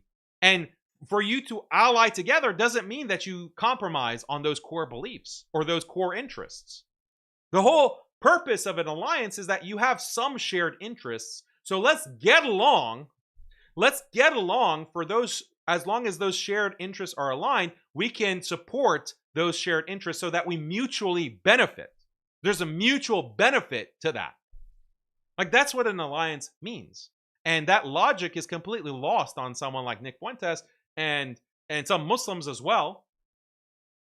Like, obviously, if you are alliance with someone, that doesn't mean you agree with everything that they believe in. You might be very much opposed. You might be very much against what they believe, aspects of their worldview. Duh, of course. That doesn't preclude or prevent an alliance. And it's the same thing like with Muslims, like Sunnis. I say, look, Iran, we don't agree with their belief in the imams. At the end of the day, they're still Muslim. And even beyond that, even if they were not Muslim, even if you take that position, the wrong position, that you blanket takfiring all of Iran, the 90 million Muslims of Iran, you're takfiring them, you're saying they're not Muslims, they're outside of Islam. Okay, even if they're kuffar, even if they're not Muslim, there's still a shared interest there. There's still a shared interest that the Sunni nations have with Iran to prevent U.S.-Israeli hegemony, U.S.-Israeli invasion and takeover. There's a shared interest there. Are you that stupid? So it's the same low IQ problem that people have across the board. Like, you just can't comprehend what an alliance actually is. So no one's told these Christians be on Team Islam. That is not who we are. And it's because Islam is not the truth. Islam is not the truth. Jesus Christ is the truth. The Logos is the truth. I think the problem that someone like Nick is, like, his reaction here, like, he has to emphasize Islam is not the truth. It's because a lot of Groypers become Muslim. Like, a lot of Groypers, a lot of these white nationalists actually become Muslim, or they're interested in Islam. And it's obvious why they're interested, for the reasons that I gave you. Islam has a coherent theology. It's not some kind of contradictory mystery of the Trinity. We actually have a preserved book. The Quran is much superior to the Bible. Like, if you compare, like, if you read the Bible versus you read the Quran, it's superior in every way. If you read, like, in terms of the values that it teaches, in terms of that, it actually sounds like God. Like, it actually sounds like God speaking, as opposed to someone writing. Someone writing, you know, their thoughts in 5th century BC, some rabbi. You know, that's what the Bible, like, large passages, large parts of the Bible sound like it's just some rabbi, like, in Anatolia or somewhere in the Middle East, like, writing their thoughts about God. Like, that's writing poetry. Like, that's what so much of the Bible actually is. Like, or like some kind of biography of Moses. Like, it doesn't sound like God's speech. Some of it, yes, because it's based on the Torah that was revealed, or the Injil that was revealed to the prophets, Moses and Jesus. But it's been corrupted. It's a corrupt text, and it's very plainly and obviously the case. You don't have that issue with the Quran. You don't have the issue with the Quran. Like, with the Bible, you go through the Bible, and it's very obvious that the style changes. Like, the word choice changes. Like, within one copy of the Bible. You're going from Deuteronomy to Numbers. You go to the Psalms. You go to go to Judges. And there's major stylistic changes, rhetorical changes. I thought this was the inspired word of God. Like, is God inspiring people, like, with completely different rhetoric, like completely different, different? Why is there such a big difference, like, in the style of the text? It's no longer prose. In some parts, it's not prose, it's poetry. In some parts, okay, it's not prose, it's like historical documentary. In other parts, it's something completely different. Like, it's like a fantasy novel. Like, what is the irregularity here in this one text that's all supposed to have one source? The Father, who is also Jesus, who's also the Spirit, somehow, mysteriously. Like, it's like schizophrenic when you read the Bible. The Quran doesn't have that problem. The Quran doesn't have that problem. It's univocal, clear, and profound. Okay, profound in a way that the Bible cannot match. Okay, so a lot of these white nationalists, a lot of Americans are turning to Islam. Okay, for many of these reasons, and I think that's why he's getting a lot of these Christians. Like, that's what so much of the backlash is about. Like, it's a response. It's an insecure response that Islam is actually taking converts. That's what they're worried about. And SNEAKO is like a big example. Another person that he keeps railing against is Sunny Faz. Okay, this Muslim convert, American Italian background, raging against Sunny. Why? Because he's white, but he became a Muslim. So you're the biggest traitor. And he says that in the clip. I won't play it because I want YouTube, because he's advocating violence. He's advocating that Sunny gets beheaded, because that's how big of a traitor Sunny is. He doesn't have the same sentiment for SNEAKO. SNEAKO is also a convert, but SNEAKO is okay. But Sunny is a traitor who has to be killed. Okay, so Why? It's because that's the sore spot. Like, that's what he's sensitive about, is that you have a lot of these whites who are becoming Muslim because of all the advantages that Islam has. Islam has a Sharia. Islam is right about women. You don't have that in Christianity. Like, you have to LARP. Like, you have to pretend to try to cobble together some kind of social system where women aren't prostituting themselves constantly, that women aren't whoring themselves out constantly. Like, that is, like, all the Christian influencers online, they're all whores. Like, they're all, like, some of them are literally, like, reformed OnlyFans models. They're literally reformed prostitutes. Those are the Christian influencers. The Christian influencers are, like, getting in bikinis and posing for calendars. Like, that's your Christian conservative influencers, the ones who love the Bible and love Jesus. That's what the Christians have to contend with.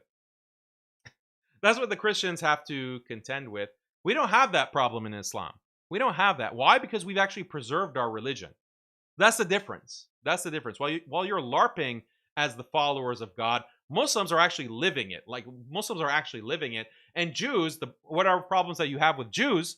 I'm not a fan of what the Jews are doing in the world, but at least they are trying. At least they claim, at least they are purportedly trying to follow the message of God in some capacity, as distorted and corrupted as that message that they have from the Talmud actually is. But at least give them credit. What are the Christians doing? The Christians, it's all lip service. It's all just lip service. It's all just LARPing. Christ is the Word. The Word is with God. So no, Islam is a false religion. If you are a Muslim, you are worshiping a demon. Okay? And I know Nostra Aetate says, well, they worship the monotheistic God. They worship the Father. I don't think so. They're following some... No, I don't think so. So it goes against the Catholic Church, because the Catholic Church's position, Nostra Aetate, is that the Muslims are worshiping the same God as the Christians. That's the official position of the Catholic Church, and all these Christian apologists, the Catholic ones, they had a huge debate last year, in the fall of last year, or was it the summer, between the Catholics and some of the Orthodox and some of the Protestants on, do Muslims and Christians worship the same God? And the Catholics were the staunch proponents of the position that the Muslims and the Christians, they worship the same God. That is the position of the Catholic Church. That has been the position of the Catholic Church for decades now. So he's going against his own church. LARPing. LARPing is a Catholic cult. I don't support it. I don't want it in my country. It is foreign and it isn't true. So they're trying to get you to go on that side. Oh, boo Israel. We're pro-Muslim. And the Jews are trying to do the exact opposite. And they're saying, oh, Muslims are the problem. Boo Muslims, and Jews are fine. Jews are fighting Islam. We're Judeo-Christian. We're people of the book, blah, blah. And you go, no, we don't want you either. Judaism is also a false religion. That is also a false religion. You're worshiping a demon too. Your Talmud, your mysticism, your Chabad Lubavitch, your Lurianic Kabbalah, you're worshiping a demon too. That's also a false religion. We don't want that here either. So it's like I say. Then who can you ally with?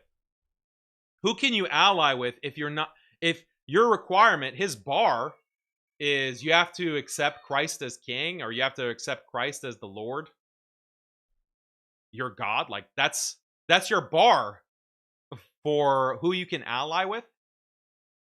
And he conflates things. Like, the whole reason that you presumably aren't going to ally with the Zionist Jews is because their interests are so conflicting with your interests, and the Zionist Jews are going to subvert you. They have been subverting you. And they have been fighting against your interests as a race, or as a demographic, or whatever, or as a Christian religion. They've been fighting against you. So you can't, obviously you're not going to ally with them. But who are you going to ally with? And if you think that you're so strong that you don't even need any allies, like, wake up, like, smell the coffee, like, look at your situation. Like, you're banned to the slums of Rumble, okay? And you can barely get any payment processing. You can't have a bank account. And maybe that's changed. Maybe you found some powerful backers, but, like, read the room. You need allies. And that's the same thing that I say to Muslims. Like, some of these Muslim, like, in the debates I have with some of these sectarians, I say, like, who are you going to ally with? Who are you going to collaborate with? Because guess what? It's dire times. We're in dire straits. It's a really bad situation. And you, at this time, you want to dig in your heels and be an isolationist and say, we don't need anybody? That's crazy. Like, that's crazy. When you can, like, within Islam, Islamically, you can make alliances. You can make alliance on a principled basis as long as it doesn't violate your religion, and as long as you're not allying with people who are killing you, or people who their agenda is literally to erase your religion. As long as you meet those requirements, then you can ally with different groups. But so yeah, you don't have any kind of vision for alliancing with anyone, any methodology for that. So you're going to not ally with anyone, and then you're going to get crushed. We have to take our own side, even if you're like that. When it comes to Jews are really unprincipled when it comes to allying, because they will just, as long as their interests are going to get advanced, they will shapeshift into anything. They will pretend to be anything for anything, as long as it's going to be an alliance that's going to benefit their bottom line. So they're on one extreme, and then on the other extreme are those, we can't ally with anyone at any time, even if you have a minor difference, like the Wahhabis, okay? Even if you have a minor difference, even if you disagree with us on this, you're Sunni, you're traditional, but you actually think that Yadullah means this, Istawa al-Arsh means this, we can't ally with you. So these are the two extremes. And the correct position, the rational position, and it happens to be the Islamic position, is that there's a middle path. You can have a principled alliance with groups that are very diametrically opposed in terms of their beliefs. a pagan, okay? Even if you're a pagan, even if you're a non-Christian, our civilization is Christian. That's our cultural language. That is our heritage. That is our moral vocabulary. We are a Christian civilization. And that's the big dog, and that is what we're going with. Even if you're not a Christian, it's what it is. That's Rome. That's Neoplatonism. That's the Scholastics. That is who we are. Yeah, because Plato was a Christian. Rome was a Christian civilization. Obviously, no. Rome only became Christian in the 4th century. Okay, so prior to that, it was pagan. Plato wasn't a Christian. Newsflash. So, in what sense? And were they white? Actually, were they white? Like, these are the contradictions. Like, what? In what sense are they white? Because there is a genetic difference between the Anglo-Europeans and the Greeks. Those in the Mediterranean, there is a significant genetic difference. So if it's genetics, then okay, this is not one cohesive, monolithic white civilization. If you go by religion, Christianity, the Greek tradition is not Christian at all. And then also, what Nick and other white nationalists want to pound their chest about is progress. Like, we have science, we have, the rockets, and we went to the moon, and we have the computers, and how is that Christian? How is that Greek? Ancient Greek. That's something that was developed by the atheist secular world. That's secularization. That's the Industrial Revolution that came from the deism, the rejection of the Protestant movement.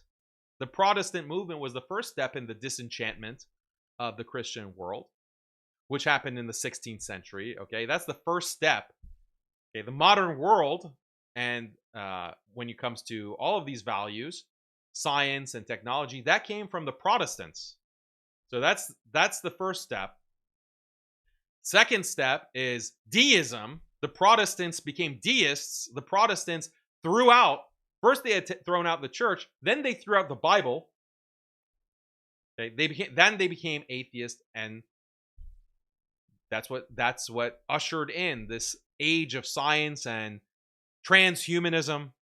Okay, so that's also Christian, right? That's all of that is Christian. Basically, anything that's good, anything that we like, we're just gonna slap a Christian label on it.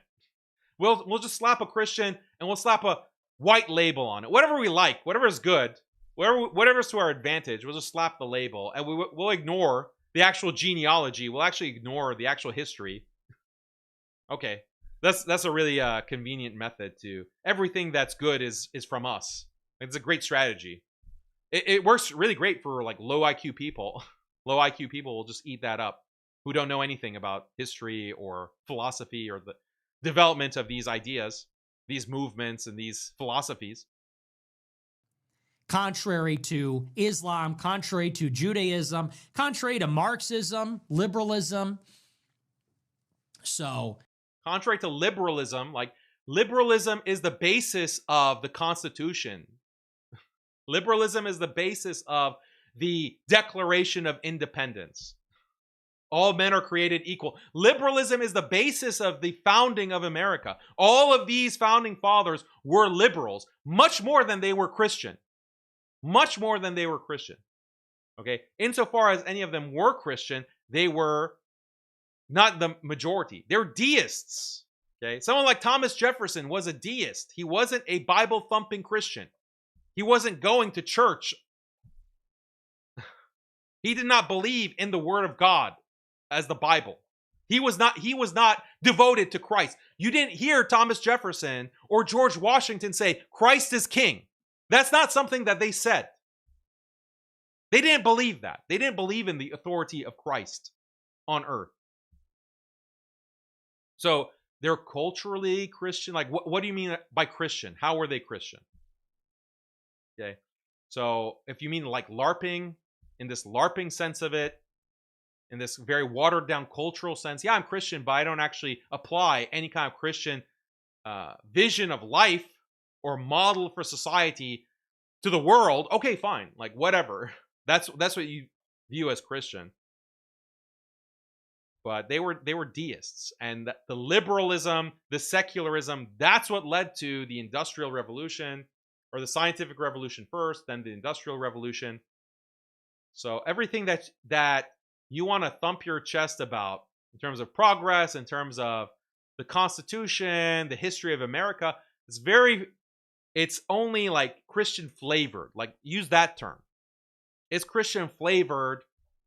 It's Christian adjacent. It's not Christian. It's not Christian in any tangible, substantive way. The Bible is not quoted in the Constitution, if you didn't know that. yeah, I agree. We have to take that middle path. And I'm so sick of hearing about, Islamophobia, Muslims are our closest allies. I don't think so. I'm not really about that, because it's never a two-way street. And they come here and it's so funny. I saw this with SNEAKO. Yeah, this is a comment I want to display. I'm looking at the chat, guys. So here's someone saying, not true, Daniel. Christian culture was far stronger back then, though. Explain that. If it were so strong, why didn't it preserve itself? If Christianity was so strong, okay, we're talking about 200 years ago, 250 years ago, or you want to go into the colonial times of American history. If Christianity was so strong, why didn't they preserve any of that Christianity? Why did it not last? Explain that. You guys want to dunk on the Jews and laugh at the Jews because they have that funny, curly hair on their heads, and they wear their fuzzy hats, okay, and they don't speak English, and they're putting their kids in the yeshiva. You want to laugh at that, but they preserved their religion. They preserved it, at least, for the past 200, 300 years. They have rabbinic Judaism. Obviously, there's a lot of changes historically since the time of the prophets. Obviously, we know that. But at least in the past 300 years of Jews in the Western world, they've preserved, despite all the pressures, they have a community. They have a preserved community. You don't have that. You don't have, maybe the Amish, and even the Amish are a joke to the average American. The average American is constantly laughing at the Amish or the Mennonite Christians. You're constantly laughing at them with their funny hats, their funny beards, and shaving their mustaches and riding the horse and buggy to the market, lifting the barn doors. They're the butt of the joke for you Christian Americans. So if the Christian culture was so strong, guys, it was so strong, okay? They were like the Amish, and you're laughing at the Amish today. The Christians today are laughing at the Amish. It's like a meme for you. Yeah, so don't tell me about, oh, the strong Christian culture. Yeah, I don't think so. Show me where that strong Christian culture is. Like, if culture, again, it just means like eating a hot dog and buffalo wings and watching the Super Bowl, and then every now and then you say Christ is King. That's your culture? That's Christian culture? Oh yeah, that's really strong. I think by strong you mean that it's just widespread. Just because it's widespread, it's the monoculture that has been imposed through capitalism, commercialization, whatever. Just because it's widespread doesn't mean it's strong. Doesn't mean that it can preserve itself, that it can last. Okay, let's see how much this Christian culture is going to withstand Peter Thiel's transhumanism, Elon Musk's transhumanism.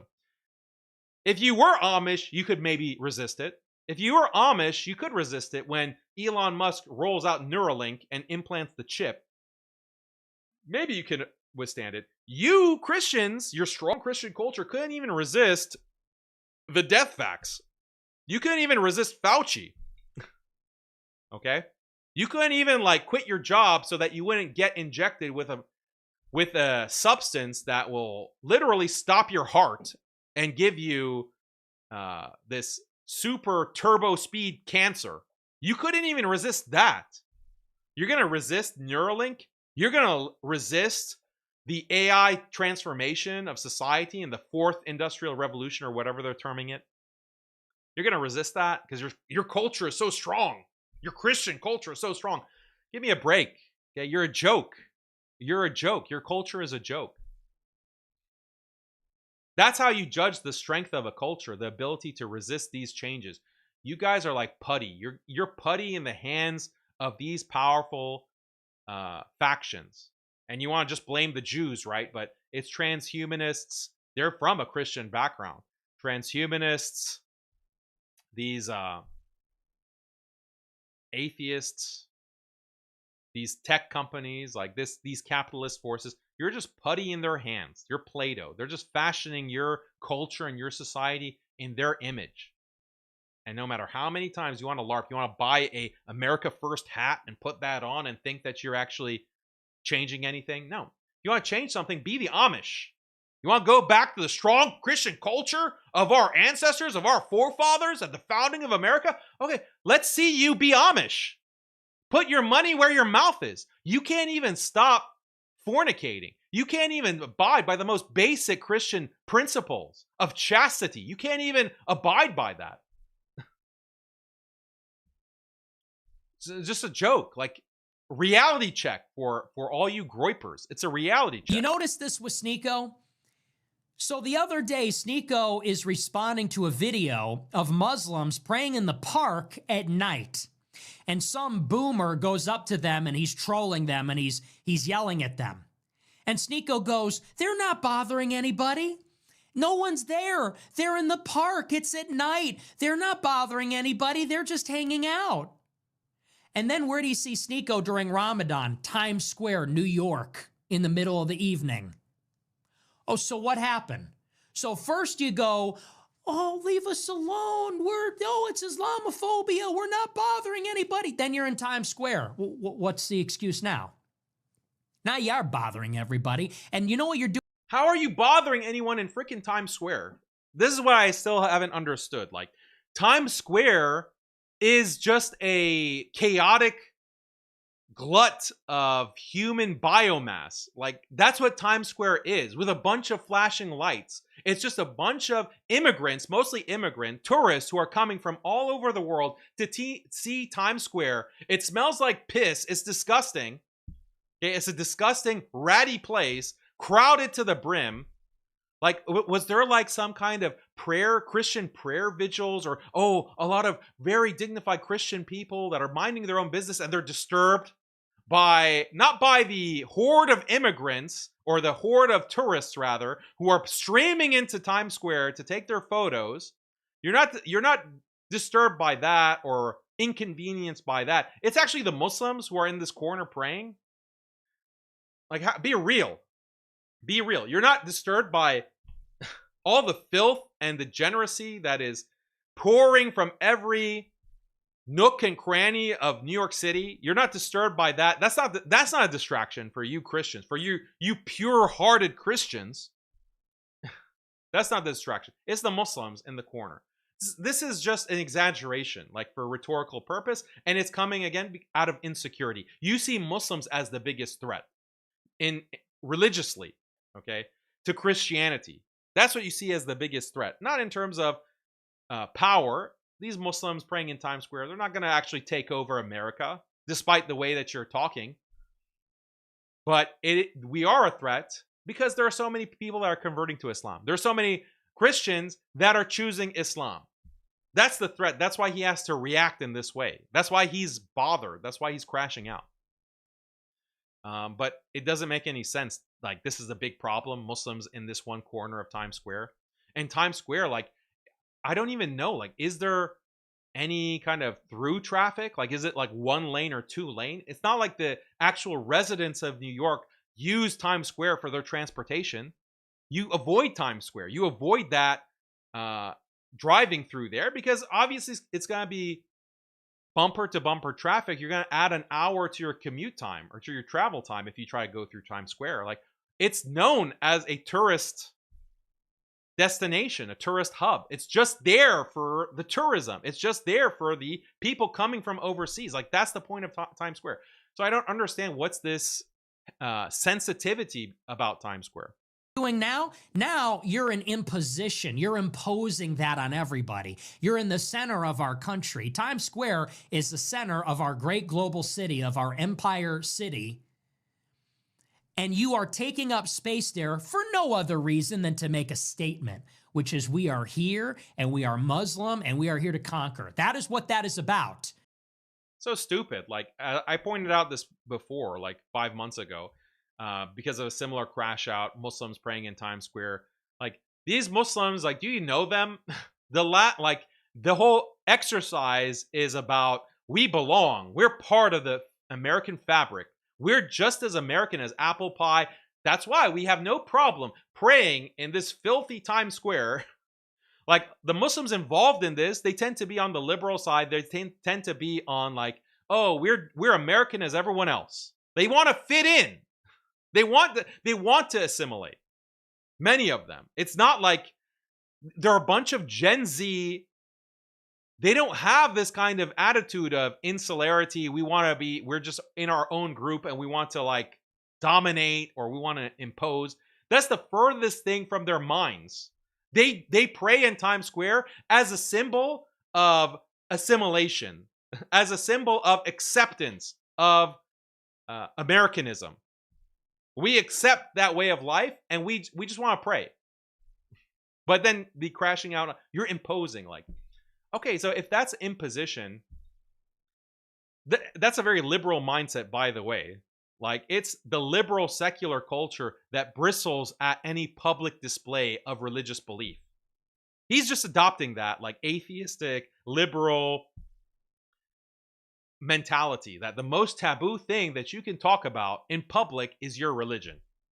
Okay, you can literally talk about your sex life. You can talk about, what you ate, what you did, your toilet habits. You can talk about that publicly. Oh, but you mentioned God? Oh, that's not polite. In polite society, we don't talk about our religious beliefs. We don't talk about our religious values, the Bible, the Quran. We don't talk about that. That's not polite.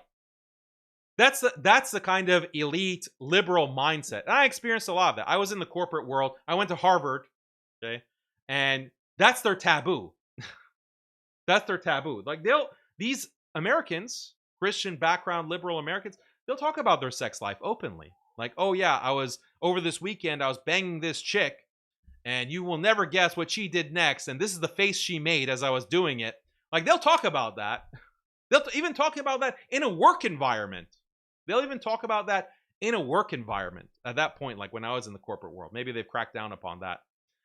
But in the past, but if you start, and the guys will just be laughing and enjoying themselves, that's socializing. But oh, by the way, I went to the mosque, or oh, I went to church, and oh, this verse of the Bible really moved me.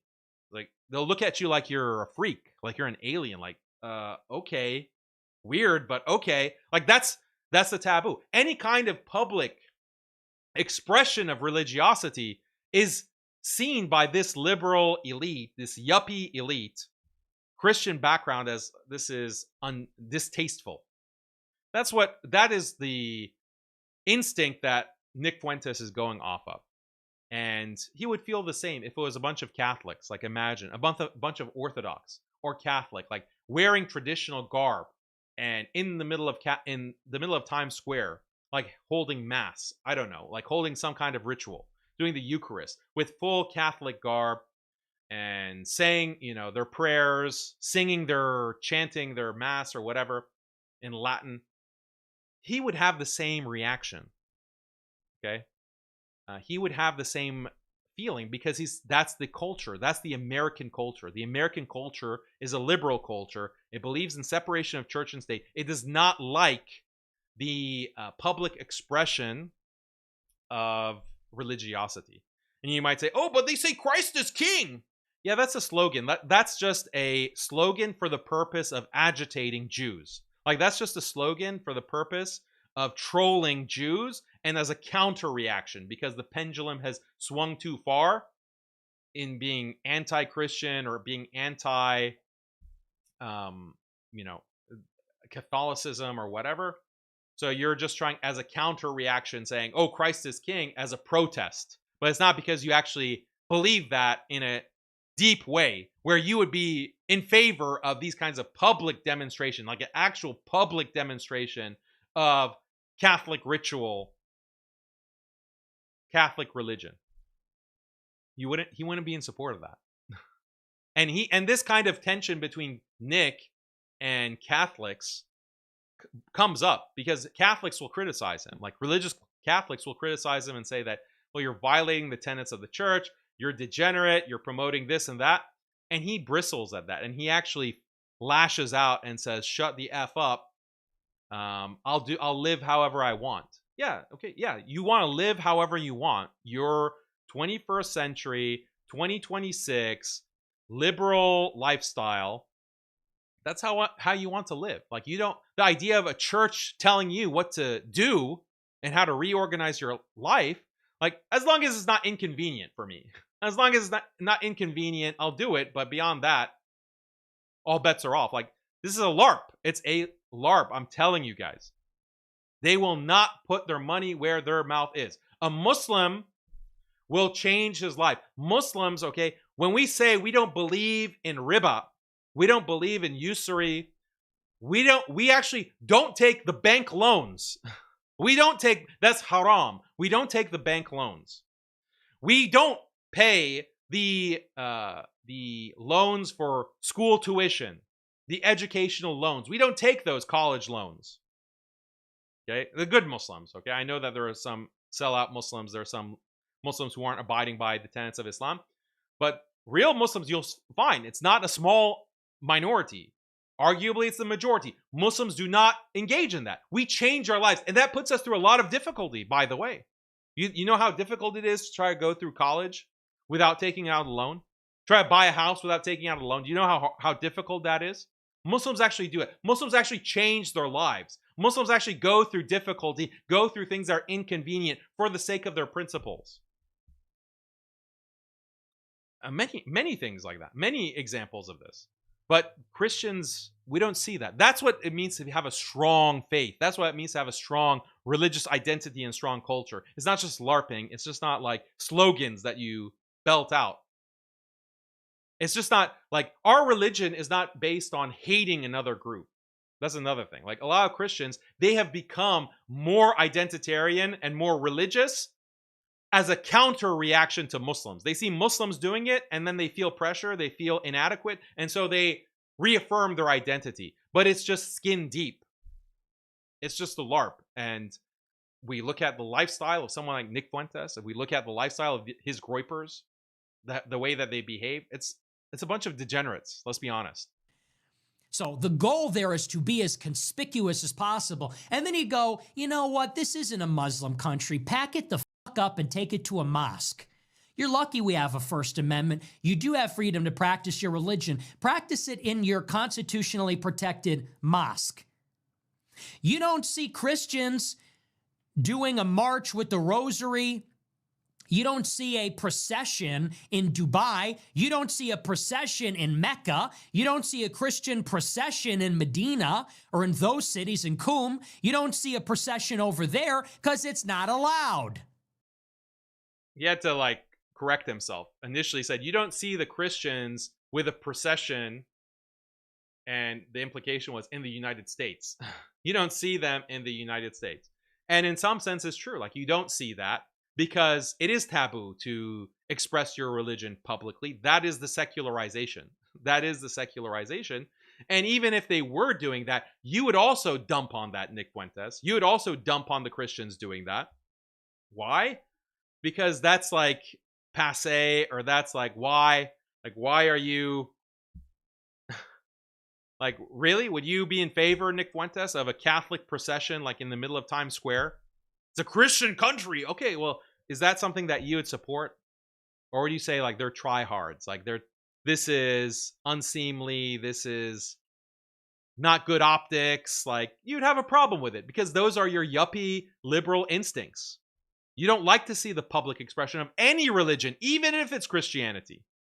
Even if it's Christianity. So he qualified. He's like, well, you don't see that in Dubai. You don't see that in Mecca. You don't see that in Qom in Iran. Yeah, so what? So what?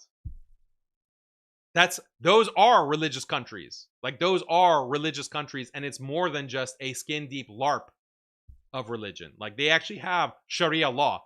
You don't have the Sharia law. You have the First Amendment. You just said it. And the First Amendment allows expression of religion. It allows expression of religion, idiot. Like, why are you invoking the First Amendment when it completely contradicts your entire point?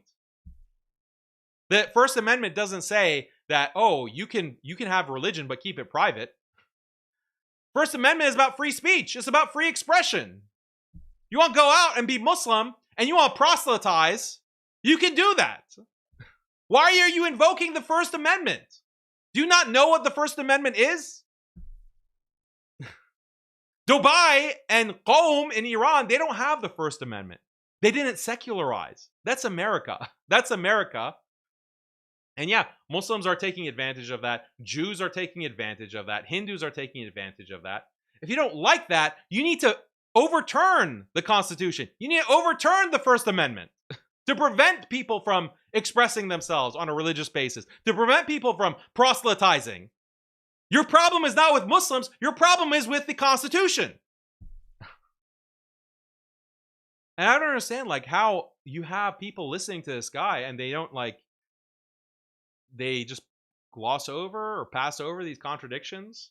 Like, on the one hand, he's telling you, yeah, we have the First Amendment, and he's touting that. On the other hand, yeah, don't do it on the streets. Like, what does the First Amendment actually mean? Christians have their area over there where they can practice, but it's not allowed everywhere, certainly not allowed in the middle. Okay, so you want white Sharia, okay? Because it's according to the Sharia that Christians can practice in these countries, in these Muslim countries, as Ahlul Dhimma, okay? Technically, that doesn't exist anymore because, unfortunately, some of these Muslim countries, most of them, if not all of them, have adopted the same stupid Western constitutional standards. So even that's not the case. You do have Christians who are expressing themselves and proselytizing in Dubai, in some of these Muslim countries. Okay, they're violating the Sharia. But theoretically, a Sharia-dictated land, Darul Islam, would allow Christians and Jews to practice as Ahlul Dhimma, but they can't publicly proselytize. Okay, so that's the model you want for America? You want Sharia for America, basically, then. You want Sharia for America because the First Amendment is contrary to that. And that's the criticism that a lot of Westerners have for the Sharia. They say the Sharia is barbaric because the Sharia does not guarantee the freedom of a religion and the freedom of expression. That's why we reject the Sharia. But here, Nick, he wants Sharia. He wants a Christian Sharia. He wants a Christian Sharia, white Sharia, American Sharia, because he doesn't have the resources within his own religion. Unless he wants to bring back canon law. Do you want to bring back canon law? You want to bring back Augustine, and you want to bring back the canon law of the church fathers? Maybe. Minimum age of marriage is 12 years old in the canon law, so maybe you'd be in favor of it. But that's you want to bring back canon law? Great. But that's not the American Constitution. Sorry. And then you know what SNEAKO says when you call him out? He goes, "You're right. You're right. We are Muslim, and we did just pray in New York, and we are. So which is it?" And you know, this is what they do, and that is how they are. They're very crafty. At once, they play the victim. And they go, "Leave us alone, Islamophobia, oy vey." They literally sound like Jews. They are literally just like the Jews. This is what the Jews do. The Jews will say, "We're the victim, anti-Semitism." And like Dr. Jekyll and Mr. Hyde, they say anti-Semitism is out of control. We don't feel safe in the city. And then they go, "You're right, we do run the media. We're going to crush you." Just like with the Muslims.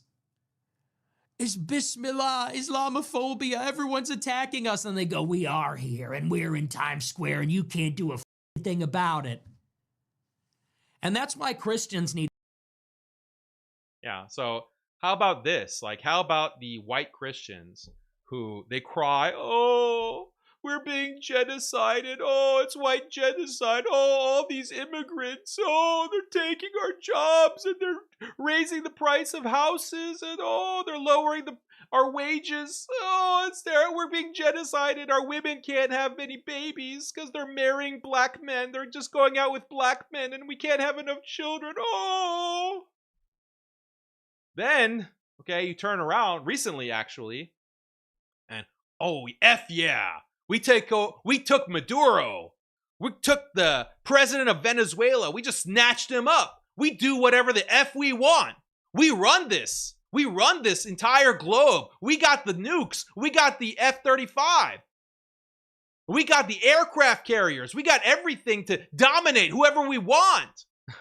But then, oh, it's white genocide. The mean old immigrants keep coming in and taking our welfare. Ooh, what are we gonna do? Stop genociding us. Ooh. And then they turn around. Yeah, we're gonna colonize the entire continent of South America. Yeah, we're gonna bomb whoever we want. Yeah, if we want to take out Iran, yeah, we'll do it. We'll take out Iran for American interests. We're not gonna do it for Israel, but we'll do it for ourselves. We're gonna glass the Middle East if we want for our interests and just take the oil. We just take whatever we want. Yeah, F yeah, America. Isn't that what Nick Fuentes says? Like, isn't he constantly beating his chest about American dominance and hegemony? And yeah, we do want to be the hegemon of the world. Yeah, we'll do whatever we want. Might makes right. Okay, so that's what you say on the one hand on some shows, and then on other shows, these Jews are so mean. The mean old Jews. The mean old Jews won't let me have a payment processor. The mean old Jews put me on a no-fly list.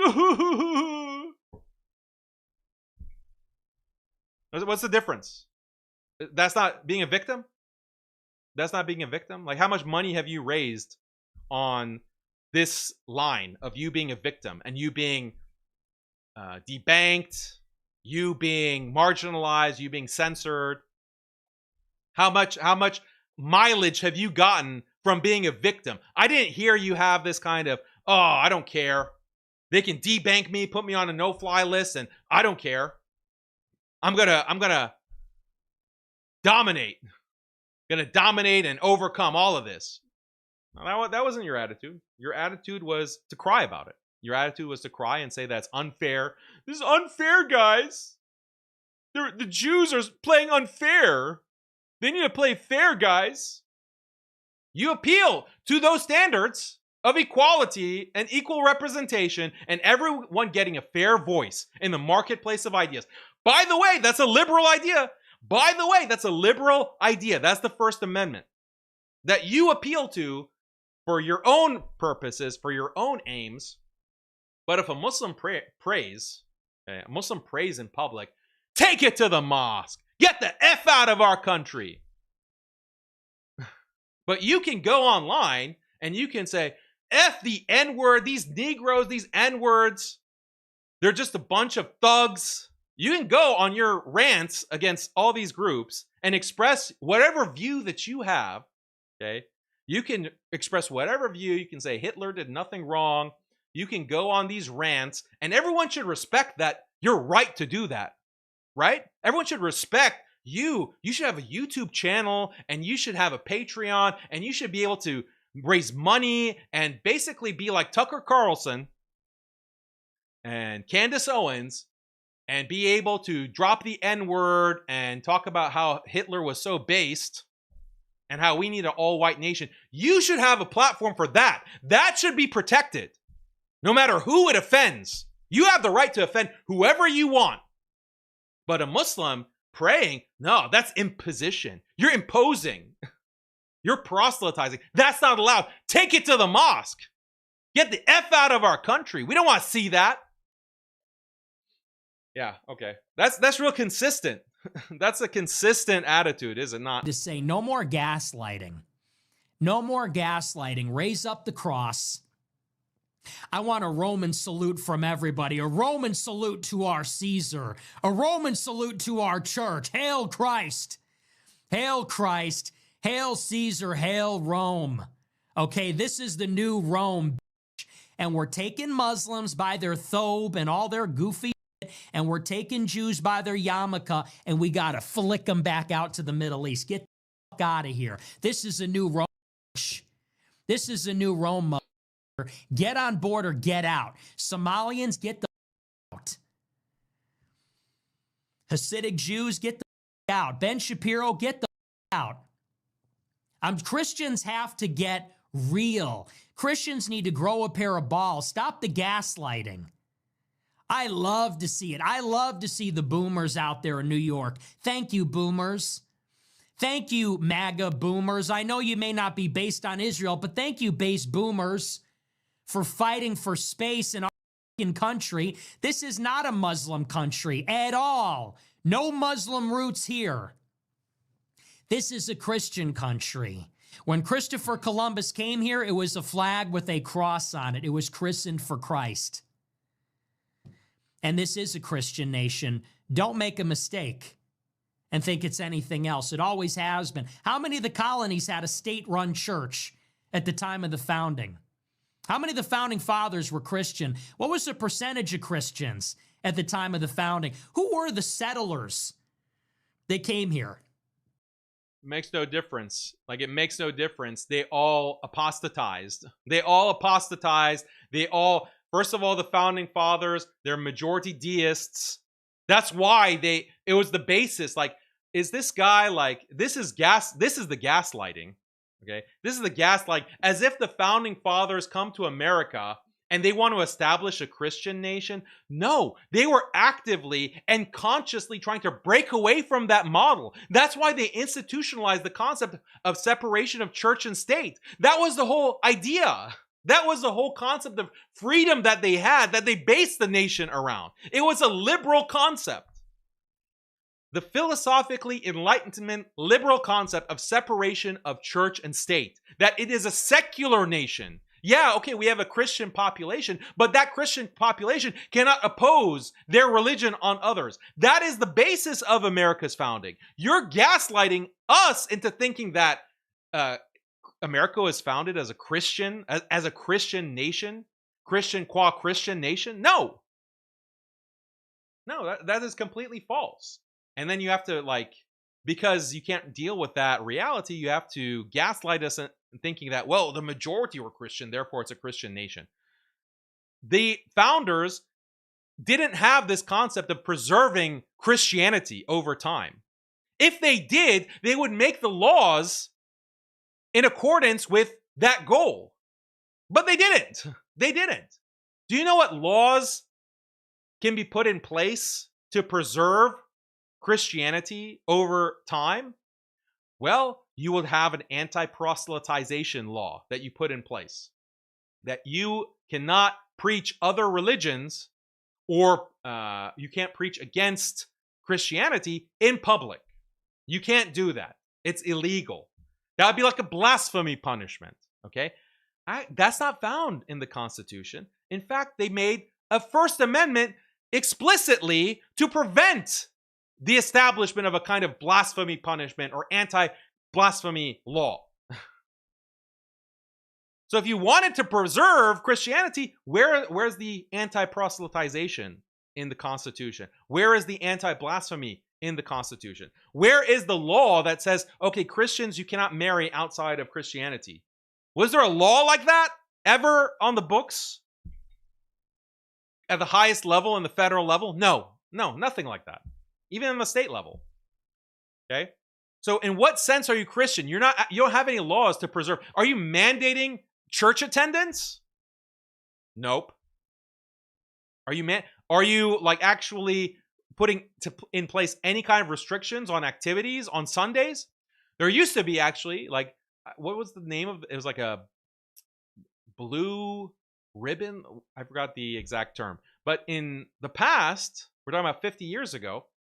I know this because my dad was telling me that businesses could not open in southern states like Texas on Sundays. You had to close down on Sunday. That was the law. You couldn't do business on Sundays. That was the holy day. And it doesn't matter what religion you are. That was stricken out. That was stricken out as unconstitutional. But that was the case in the past. So you don't have any laws.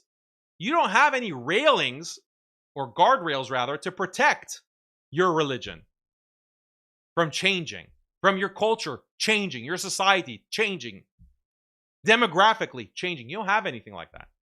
Guess who does have something like that? The Jews have it and Islam has it. We have a Sharia. The Jews have their Mosaic law. You have the Constitution that you like to tout and promote as the pinnacle of human achievement. So this is schizophrenia. You're schizophrenic.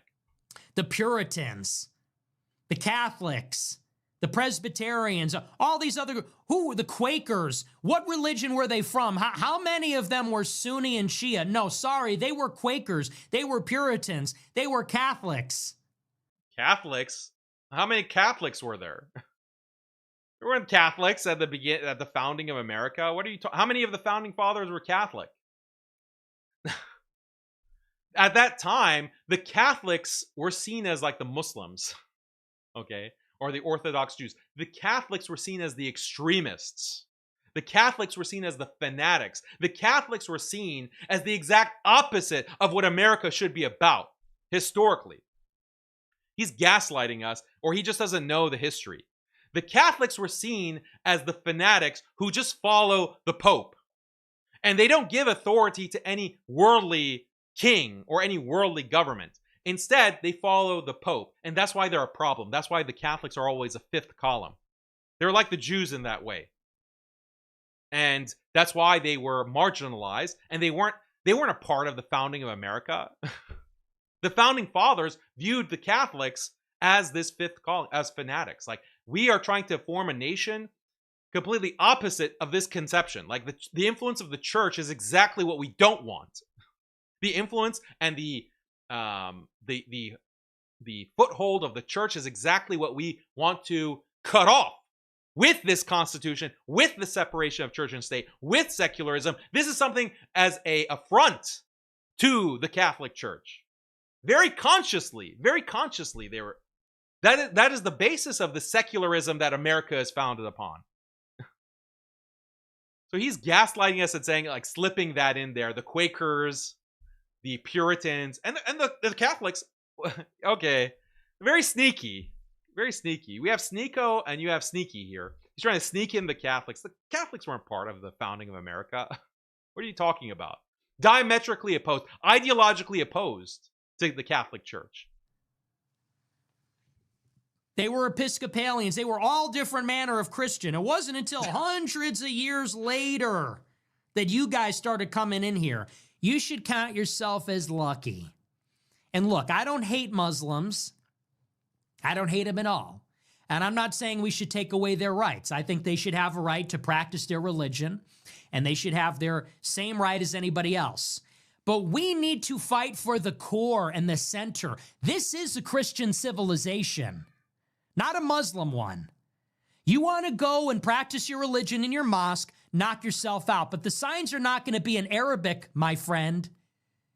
And you want to do your call to prayer, do it inside the mosque. Don't do it in public. And you see what's happening in Europe. This is where they're losing it. The call to prayer goes out in the United Kingdom, in the UK, in the land of the conquerors, the Anglo-Saxons of King Edward and Lord. Yeah, it's called free expression, retard. It's called free expression. If you have a problem with that, then be consistent. Just say that we need to strike out this First Amendment, freedom of assembly. We need to strike that out because we're returning to our Christian roots and we're bringing back canon law. Be consistent. Be consistent. Stop like raging against Muslims as if Muslims are a problem. You have a deeper conceptual, philosophical problem that you can't contend with.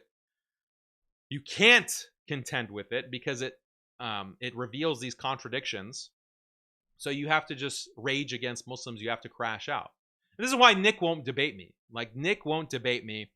And, you know, I've given Nick all kinds of compliments, and you guys have given me all kinds of trash and criticism saying I'm too nice, I'm too easy on Nick Fuentes.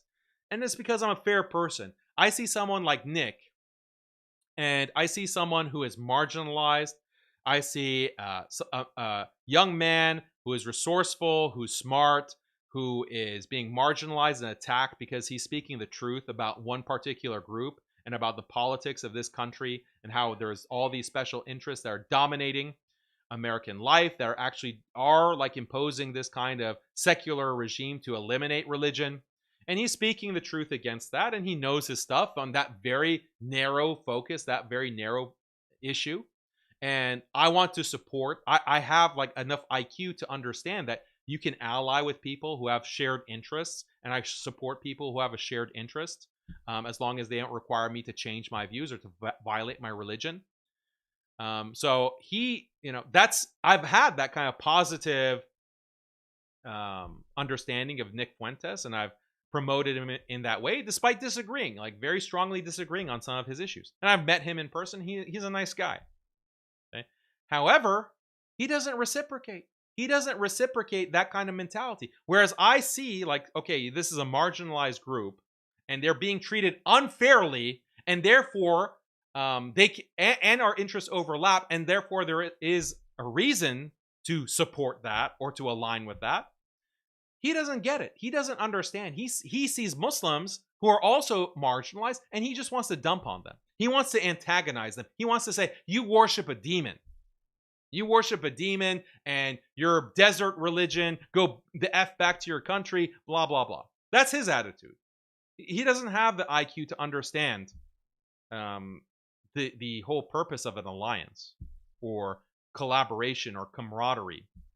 Like, he claims to be a Christian, but I thought that was a Christian value. It's actually an Islamic value. Islam has that built in. Islam has Ahlul Dhimma, actually. Islam has the concept that we will tolerate Christians, we will tolerate Jews, and we will actually protect them. They'll pay the jizya, and they're going to be subordinate, rather, in Muslim societies, but we're not going to just genocide them. That didn't exist in Christianity. Christianity didn't have any tolerance for a Muslim minority, for a Jewish minority, and even other denominations. Okay, there's no tolerance for Catholics within these Protestant countries, and vice versa. They were 1,000 years of war between the Catholics and the Protestants. 500 years, let's say. That's the history of Christianity. They don't have these tolerant values. It was only until you were secularized, until you had to throw your Bible in the trash, basically, as a book of myths, and go through a scientific revolution, industrial revolution, that you became deists, and then you adopted these kind of tolerance for minorities. That's a new thing for Christians. Muslims have had it. Muslims have had it from the very beginning with the Prophet Muhammad sallallahu alaihi wasallam. That's the difference. So that's why, like Nick, as a Christian, he can't like compute the idea of a principled collaboration, camaraderie, alliance. He has to just spurg out, crash out, because he saw something on Twitter or he saw Muslims praying in Times Square. He has to like crash out about that. It's an IQ issue. Lord Nelson, you have the Muslim call to prayer, and they're so dishonest. They come here and say, oh, well, John Adams said that America isn't Christian. Oh, I'm sorry, is the United Kingdom Christian? Or excuse me, is the United Kingdom Muslim? Is France Muslim? Is Germany? They're secular. They're all secular. They're all secular countries that will actually defend the right to blaspheme against Christ. They will defend the right to blaspheme against Christ. You think the Church of England is actually Christian by your definition? By the way, is the Church of England actually, like they have their, the head of the Church of England is the first female now that they've elected. Like, I think, like I didn't remember the name. That is the Church of England, the pro-LGBT, pro-trans Church of England. That's a Christian church. That's what England is all about. That's what the UK is all about, actually. So what definition of Christianity are we going with here? I don't care that this is lying. This is taqiyya. This is targeted lying. You are lying. Yeah, lying. John Adams, I guess, was a Catholic. John Adams and George Washington, they were Catholics. They loved Catholicism. They were bowing down to the church, I'm sure. We're the ones who are lying. We're doing taqiyya. When you said taqiyya, I was like, taqiyya? Is that like a new car brand? Like, oh, taqiyya. That's what he's referring to. So someone needs to call it out. And here's the thing. They all want to say, oh, well, you know, we're just being unfairly vilified by the Jews, and then they attack us Christians. And that I will not tolerate. You want to attack Israel? Knock yourself out. You want to criticize the Jews? Hey, you know what? Knock yourself out. You start coming for Christians, you start coming for the West, you start coming for America, now we got a big problem. What do you mean coming after Christians? Like, do you mean Muslims who are like, oh, the Trinity makes no sense? Like, is that coming after Christians? Like, is that like your sensitivity? Like, Muslims are criticizing Christian theology and doing these debates. Is like that your sensitivity? Like, what does coming after mean? Christians are doing more, like 10 times more against Muslims. And they have been for a long time. For a long time, Christians have been attacking Muslims and literally supporting invasion of our countries in just the recent past. So we can't even criticize Christian theology. Criticizing America? Like, you criticize America. You're constantly trashing America, the American government, the president of the United States. You have all these criticisms of every aspect of American society and culture. You can do that, even though you're a Mexican. So I'm American as much as you are. I can criticize the country as much as you can. And the degeneracy of the West, that's known. Like, that's something that's one of the main components of your critique of the modern world. Is it not? Like, isn't that the whole turn to Christ, the turn to the church, like a turn to tradition? Like, isn't that a reaction to the degeneracy of the modern West that you yourself recognize? But if a Muslim does it, oh, now you're declaring war. Now we can't be friends. Now we can't be allies. It's like complete psycho behavior. I am an American and I am a Christian, and this is a Christian nation. So that's a bit, the more you emphasize it, like the more you have to like pound your fist on the table and say, we are Christians, we are Americans. It's like a self-affirmation, like you're so insecure. Like, it's so much in doubt. It's so much in doubt. Like that, the strong culture that someone in the chat was saying earlier, like the strong culture is like so tenuous on such a, you know, on such shaky ground that you have to constantly affirm it. You don't see the Jews doing that. You don't see the Lakewood Jews like going out and say, we're Jews. This is a Jewish city. This is a Jewish place. They don't have to because it's obvious. It's obvious. You just see it and you know it. You just see it and it's clear the way they live it. Like every pore is oozing the Judaism. Every pore is oozing the Talmud and the Torah. But LARPers, they have to constantly, give that self-affirmation. I am a Christian. I am an American. This is a white land. It is. It is, guys. Trust me. Okay, whatever you say, buddy. Whatever you say. Don't overstay your welcome. It's crazy. That really pisses me off. It's always this one struggle, and then the second they find an opportunity, they want to put the screws in and they want to twist the knife. Twist the knife of praying. Twist the knife of congregational prayer in public. Ooh, these sneaky Muslims. The sneaky Muslims have really done it now. They prayed in Times Square. Ooh. We're the real hand rubbers. We're the real hand rubbers. We just found out about the entire city in New Jersey being subverted by all these manipulative, illegal practices, literally diverting public funds to Jewish schools and closing down non-Jewish schools in the Tyler Oliveira documentary. Like that, but Muslims are twisting the knife. Oh, the sneaky Muslims. Like, I wish Muslims could do a little bit of that. Not anything illegal, not going to the same extent as these nepotistic Orthodox Jews, but I wish we had a little bit more identitarianism, a little bit more wala and bara. I wish we had that.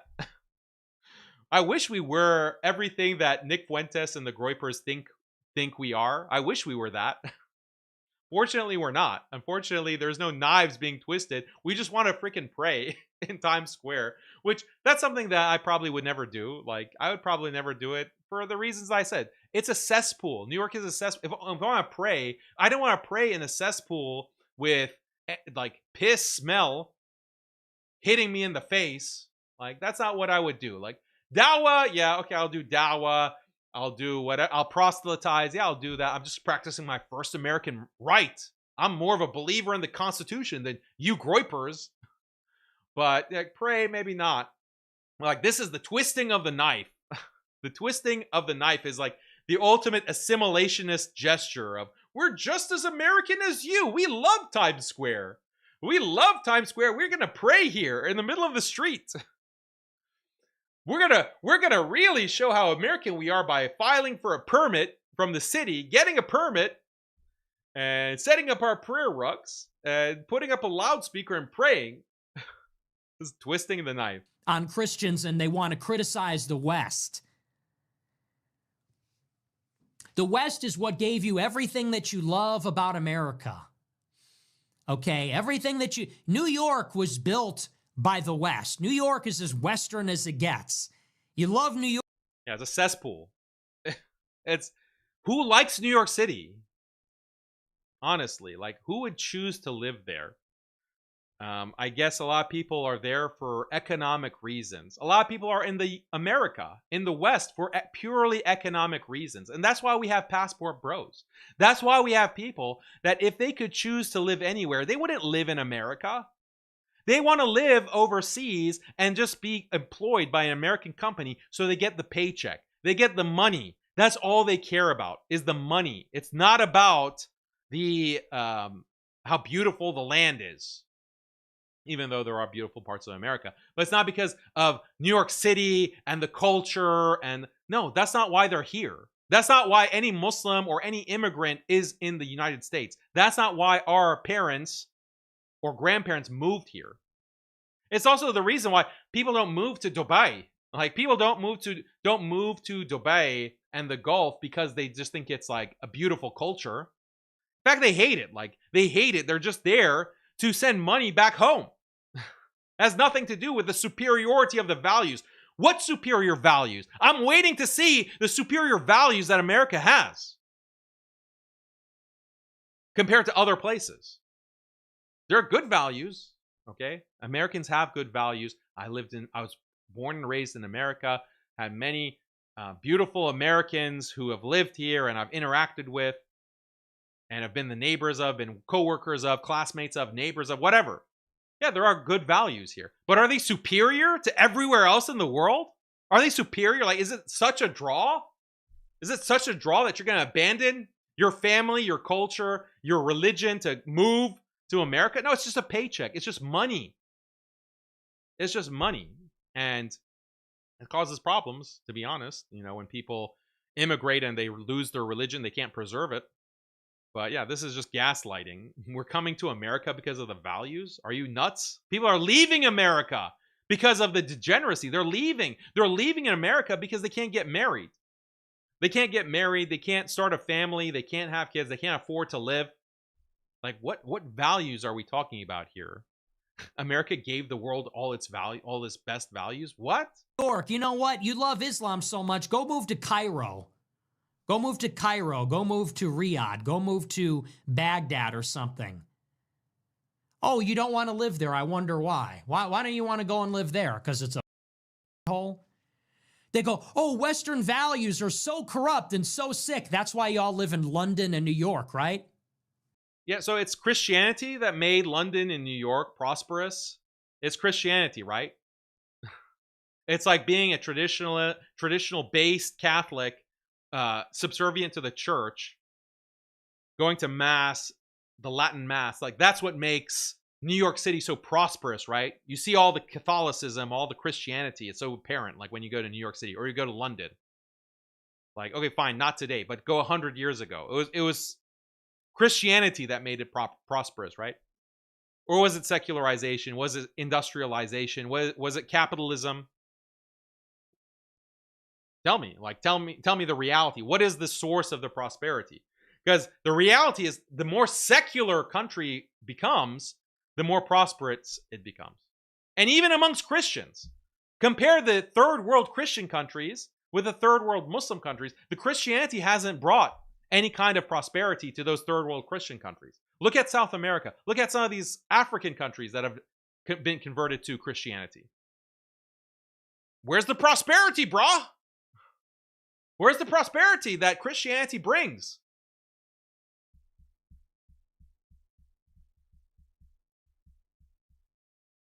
So if you want to say it's white, oh, it's white. No, the West is superior because of its whiteness. We're white. Okay, then don't LARP as a Christian then. You're a white supremacist. Okay? White supremacy is the idea that that white people are superior in their intelligence, they're superior in their civilization, and they're capable to create these thriving, prosperous cities and nations because of their white genius. Okay, you want to be a white supremacist? Don't say that you're Christian. That's a heresy within Christianity. Pick a lane. Pick a lane. Because your values are so superior? Because your backwards religion is so superior to ours? Why don't you go live in Yemen? Go live in the land of the Prophet. Go live in the Hijaz. Go live in Yemen. Yeah, we would. But didn't you express that you can just bomb whoever you want? You can take whatever you want around the world. You can just fight and destroy whoever you want for your interests? Given that you've been transparent about that, maybe the Muslims do want to come and flood into America and cause these demographic issues. If might makes right, okay, maybe the Muslims want to practice their might in that way. Since you're so superior in terms of your IQ and your technology. Might makes right. Okay, maybe this is a strategy. Maybe this is the biomass strategy. Why can't Muslims use that to their benefit? They have a good time. They have minarets and they've got the call to prayer and they got all that. It's great. It's great. They're doing their dances and waving swords around. Be my guest. But you know what? In this country, you love it or you leave it. You love this country. You love everything about this country, or get the fuck out. We don't need any people that aren't on board with the mission. We don't need anybody that's not on board with the program here. What program? Like, what program is there? Like, it's not a Christian one. Like, we have to get on board with Christianity. So what is the program that we're on board with? If we criticize America, then we're not on the program. We're not with the program. You criticize America. You're a cultural critic. That is the major part of your brand, is being a cultural critic. So Muslims can't engage in, and Muslims can't like have a problem with the culture, the degenerate aspects of the culture here in America that do have their roots in secularism, Christianity. We're the patriots. I'm a patriot. I'm a Christian. I'm an American. I'm a Roman. Take that magic carpet out of here. It's not what this country was built on. So anyway, and I like SNEAKO as a guy, but he, you see that approach and it's so funny. So which is it? He goes, oh, Muslims aren't hurting anybody. They're just in the park. It's better than some degenerate Western concert. And then they're in New York and they go, yeah, I'm wearing my thobe. Yeah, I'm in Manhattan. Yeah, I'm in Times Square. Okay, so which is it then? Which is it? The black people, they do the same thing too. The black people, they do the same thing. That's racist, that's racist. Oh, well, we the scientists of the earth. We the only inventors of the earth. We invented everything. And it's like, okay, so which is it? It's the same thing. Like, he literally does the same thing. Says we brought the white Christians. We brought all the values of the world. We brought all the values of the world. We gave you the gift of civilization. And then you'll turn around and cry about white genocide and being a victim of the Jews. Same thing. I hate the self-pitying stuff. That's why I tell white people, don't be an Oliver Anthony. Don't be a white. Don't go out there and cry in the woods playing your banjo. I can't get a job, blah, blah. I say whites need to take control of the situation. That's your entire program, bro. Okay, Oliver Anthony, I can't get a job. Well, I can't get a bank account. I can't get on a plane. I can't get my PayPal account. I can't sell my hats. That's your grift. Like, that's your message. That's a huge part of what you're talking about at all times. Okay, so how different are you from Oliver Anthony? Other than he's white and you're Mexican. I push a message of action. Okay? Be as white as you can be. Be as smart as you can be. Be as martial as you can be. Whites are a martial race. We are a martial race. We practically invented organized war. Don't forget it. Like, they're a martial race. You know, like, who right now is their macho model of white masculinity and white excellence that he's constantly like promoting? White excellence, constantly mogging everyone. Do you know who it is? Clavicular. Clavicular, this meth addict, okay, he can barely bench 135 pounds. Oh, he's martial. He can barely, I can wrap my hand around his bicep, around his upper arm. That's how thin this guy is. He can't build muscle because of the meth that he's taking. Even though he's taking steroids too, he can barely bench. I've never heard of someone on steroids, taking anabolic steroids, or SARMs or whatever, growth hormone. He can't bench 135 pounds. One plate. He can't do it. He struggles. I was benching 135 when I was in the 6th grade. And your masculine model of white excellence, the martial race, the martial military grade, soldiers for the Aryan people, for the Aryan cause. He can't even bench 135. He's on meth. Like, and when he talks, like, you can tell that there's nothing up there. Yeah, I think that is a good representation of the white race, as you conceive it, Nick Fuentes. The white race, the clavicular, mogging everyone with his plastic surgery.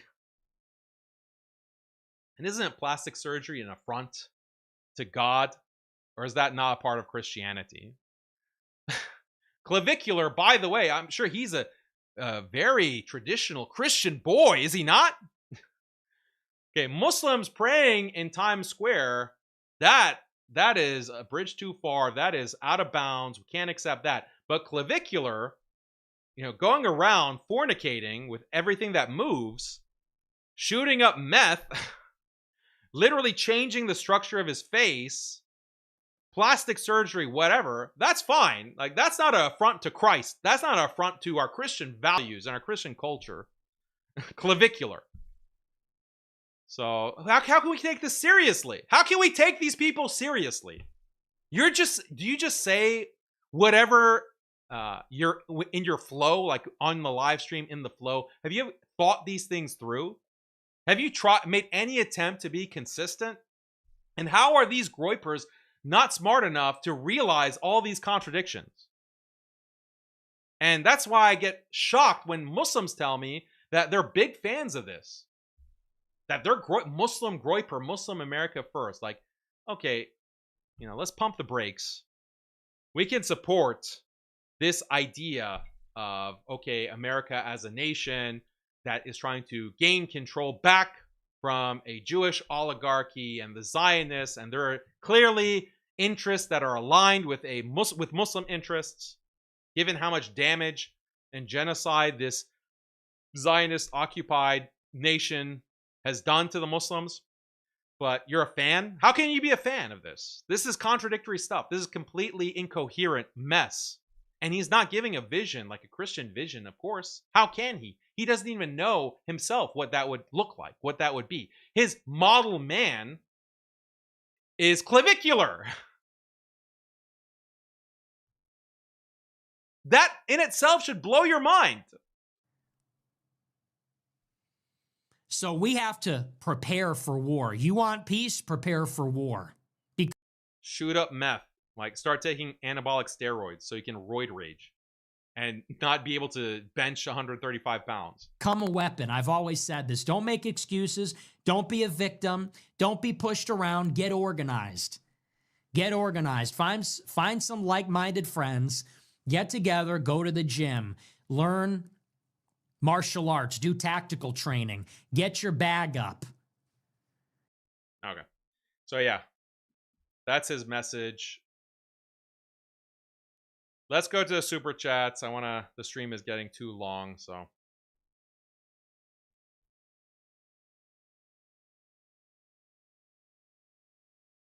Let's see this one. Assalamu alaikum, Daniel. Wa alaikum salam. This is Orkhan Ghazadeh. I'm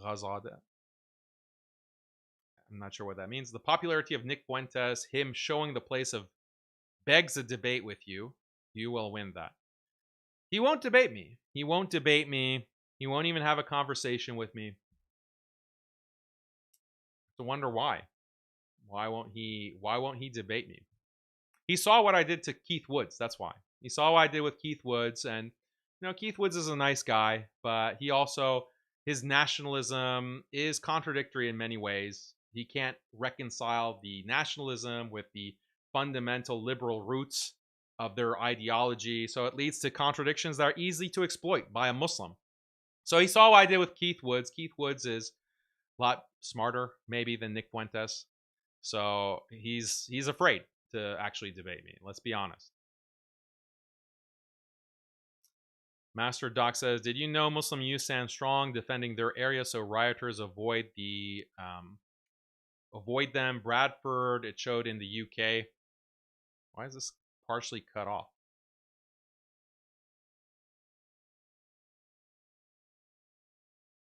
Okay, whatever. Yeah, I mean, where's the marshal people? Not there, apparently. Huncho Man says, been watching since 2022. Genius of Islam videos were peak. Keep up the good work, brother. Appreciate it.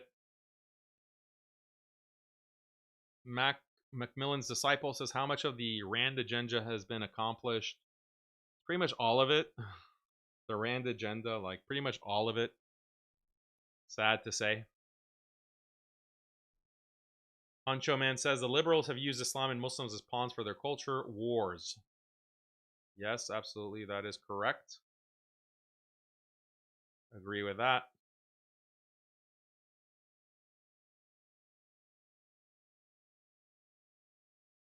Thanks, Mohajer, for the super chat. Muslim Boogeyman, our moderator, one of our moderators, says, when questioned by the police, NF Nick Fuentes said he was Mexican and pointed out his surname. Really? I hadn't seen that. Rationalist Faith says, Assalamu alaikum, wa alaikum assalam.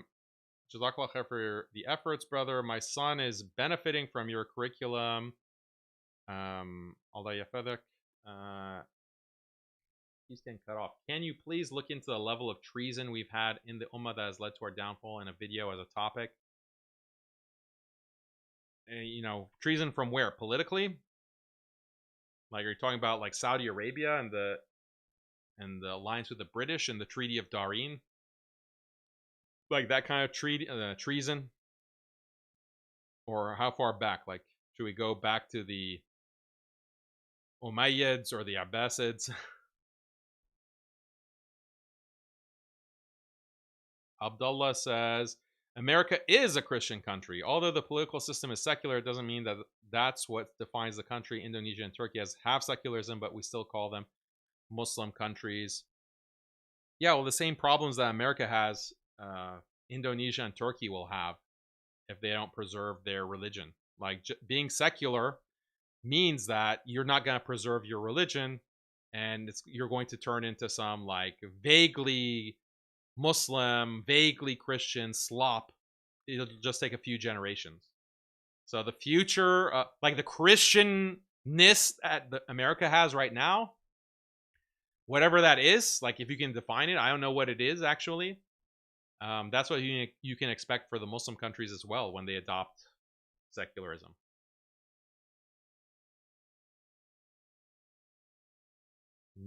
Nikia says, Salam brother, walaikum salam. He needs to be more mad about those costume characters that walk around in Times Square that force a picture and then literally harass you for money than Muslims praying. And he's echoing what Myron said last year. Yeah, Myron said it this year as well. Yeah, New York, I don't know how people go there, like even as for tourism purposes. It's like the worst place that you can go. Maybe if you just stay for one day, literally one day, more than 24 hours is too much. Ridwana says they saw the Ethiopian Orthodox match a few weeks ago and they went crazy because the lady dressed modestly, so they thought they were Muslims. I don't know what that's referring to. Al Farouk says, I've always thought you gave Nick's brain too much credit. I've always been balanced and honest about that. I've praised him when he's right and criticized him when he's wrong. I'm an honest person, so I don't just lie and say, oh, everything he says is wrong. Some things he says is right. William in Gabe's World, how are you doing, brother? He says, I hope you're well. You're exactly correct regarding why white trad con men are converting. It's because Islam stands firm and doesn't cave to LGBTV. Yeah, there's a reason why, like, Islam doesn't cave to these things. Like, if you have a problem with LGBT, well, do you have a problem with feminism? Christianity caved to feminism completely. Christianity caved to liberalism completely, including the Catholic Church. So, like, if you can't preserve your religious values, how can you preserve a culture? How can you preserve anything? Huncho Man says Nick is engaging in a Christian hasbara. Pretty much. Nikia says, who wants to tell him Jesus wore a thobe? That's true. Draxy says, Nick in the year 2056 from his pod tethered to the AI slot machine. We are a Christian country. Exactly. Very good. Yeah. In 40 years, okay, transhumanist future, we're plugged into the AI Neuralink. Still going to be a Christian country, right? Still going to be a Christian country. In the same way that we're a Christian country now. In the same way, in the same sense. Tell me why. Like, all of you trad LARPers, all you Christian LARPers, or Nick Fuentes himself, answer this question. Like, how in the year 2056, or in the future, with Neuralink, with AI pods that you're plugged into, Is that also going to be a Christian nation? If not, why not? What is the difference between that 2056 and today? We also have gone through all these technological advances that have fundamentally changed the structure of life, the structure of families, the nature of human existence. Huncho Man says, is debating these guys just you giving them a history lesson? Exactly. They don't know their history. Jolly Lollipop says Maryland was a state founded for Catholics, if I recall correctly. What about the rest of the states? Like, whatever. I thought the rest of the states were just so loving of the Catholics. They're so loving and so accepting. Osman says, one big reason why the founding fathers separated Christianity from government was because the colonists were divided among many denominations, an inevitable result of the inconsistency of Christianity. Yeah, exactly. That's the basis. That's the basis of secularism. Haqiqatjou says, younger you, Moggs Clav, not gonna lie, no homo. Thank you, appreciate it. Yeah, let's be honest. Let's be honest. That's the Persian genes. That's the Muslim. Back then I was really like zealous Muslim. Had a nice Sunnah beard, and I'll tell you what, I could bench more than Clav benches back then as a 20-year-old. You really should invest in a soundboard. Yeah, maybe. Thanks for the super chat, Le Monkey. Orkhan says, maybe this debate can be arranged through SNEAKO. This arrogant person needs to be put in his place. Done with him behaving arrogant as if he knows it all. Yeah, SNEAKO could moderate or whoever. Nick Fuentes and martial arts. He walks with pepper spray. Yeah. Okay, guys. Thank you, everyone, for your super chats. Really appreciate it. Hope you have a good rest of the day. If you're still fasting, if you're not fasting, because it's iftar yet, then have a good Taraweeh, have a good Qiyam, have a good rest of the Ramadan. I'll see you, inshallah. Next week, I'll be back. I'm going to take off tomorrow to catch up on some work. But I'll be back next week, unless something major happens. I still need to do a stream on Iran and the imminent invasion and bombing of Iran. Seems like it's likely going to happen soon because negotiations aren't going anywhere as expected. So we'll see when the next show is. But don't forget to like and subscribe. Check out the content that I've been posting, like standalone videos that I've been posting. I had one on Suhoor Fest. I had one on Tucker Carlson. I had one on Ali Dawah. Putting out these kinds of shorter videos for you to watch and enjoy, inshallah. Make sure to watch them, like them, and share them. And I will see you on the next episode of Haqiqat Show, inshallah. Assalamu alaikum wa rahmatullahi wa barakatuh.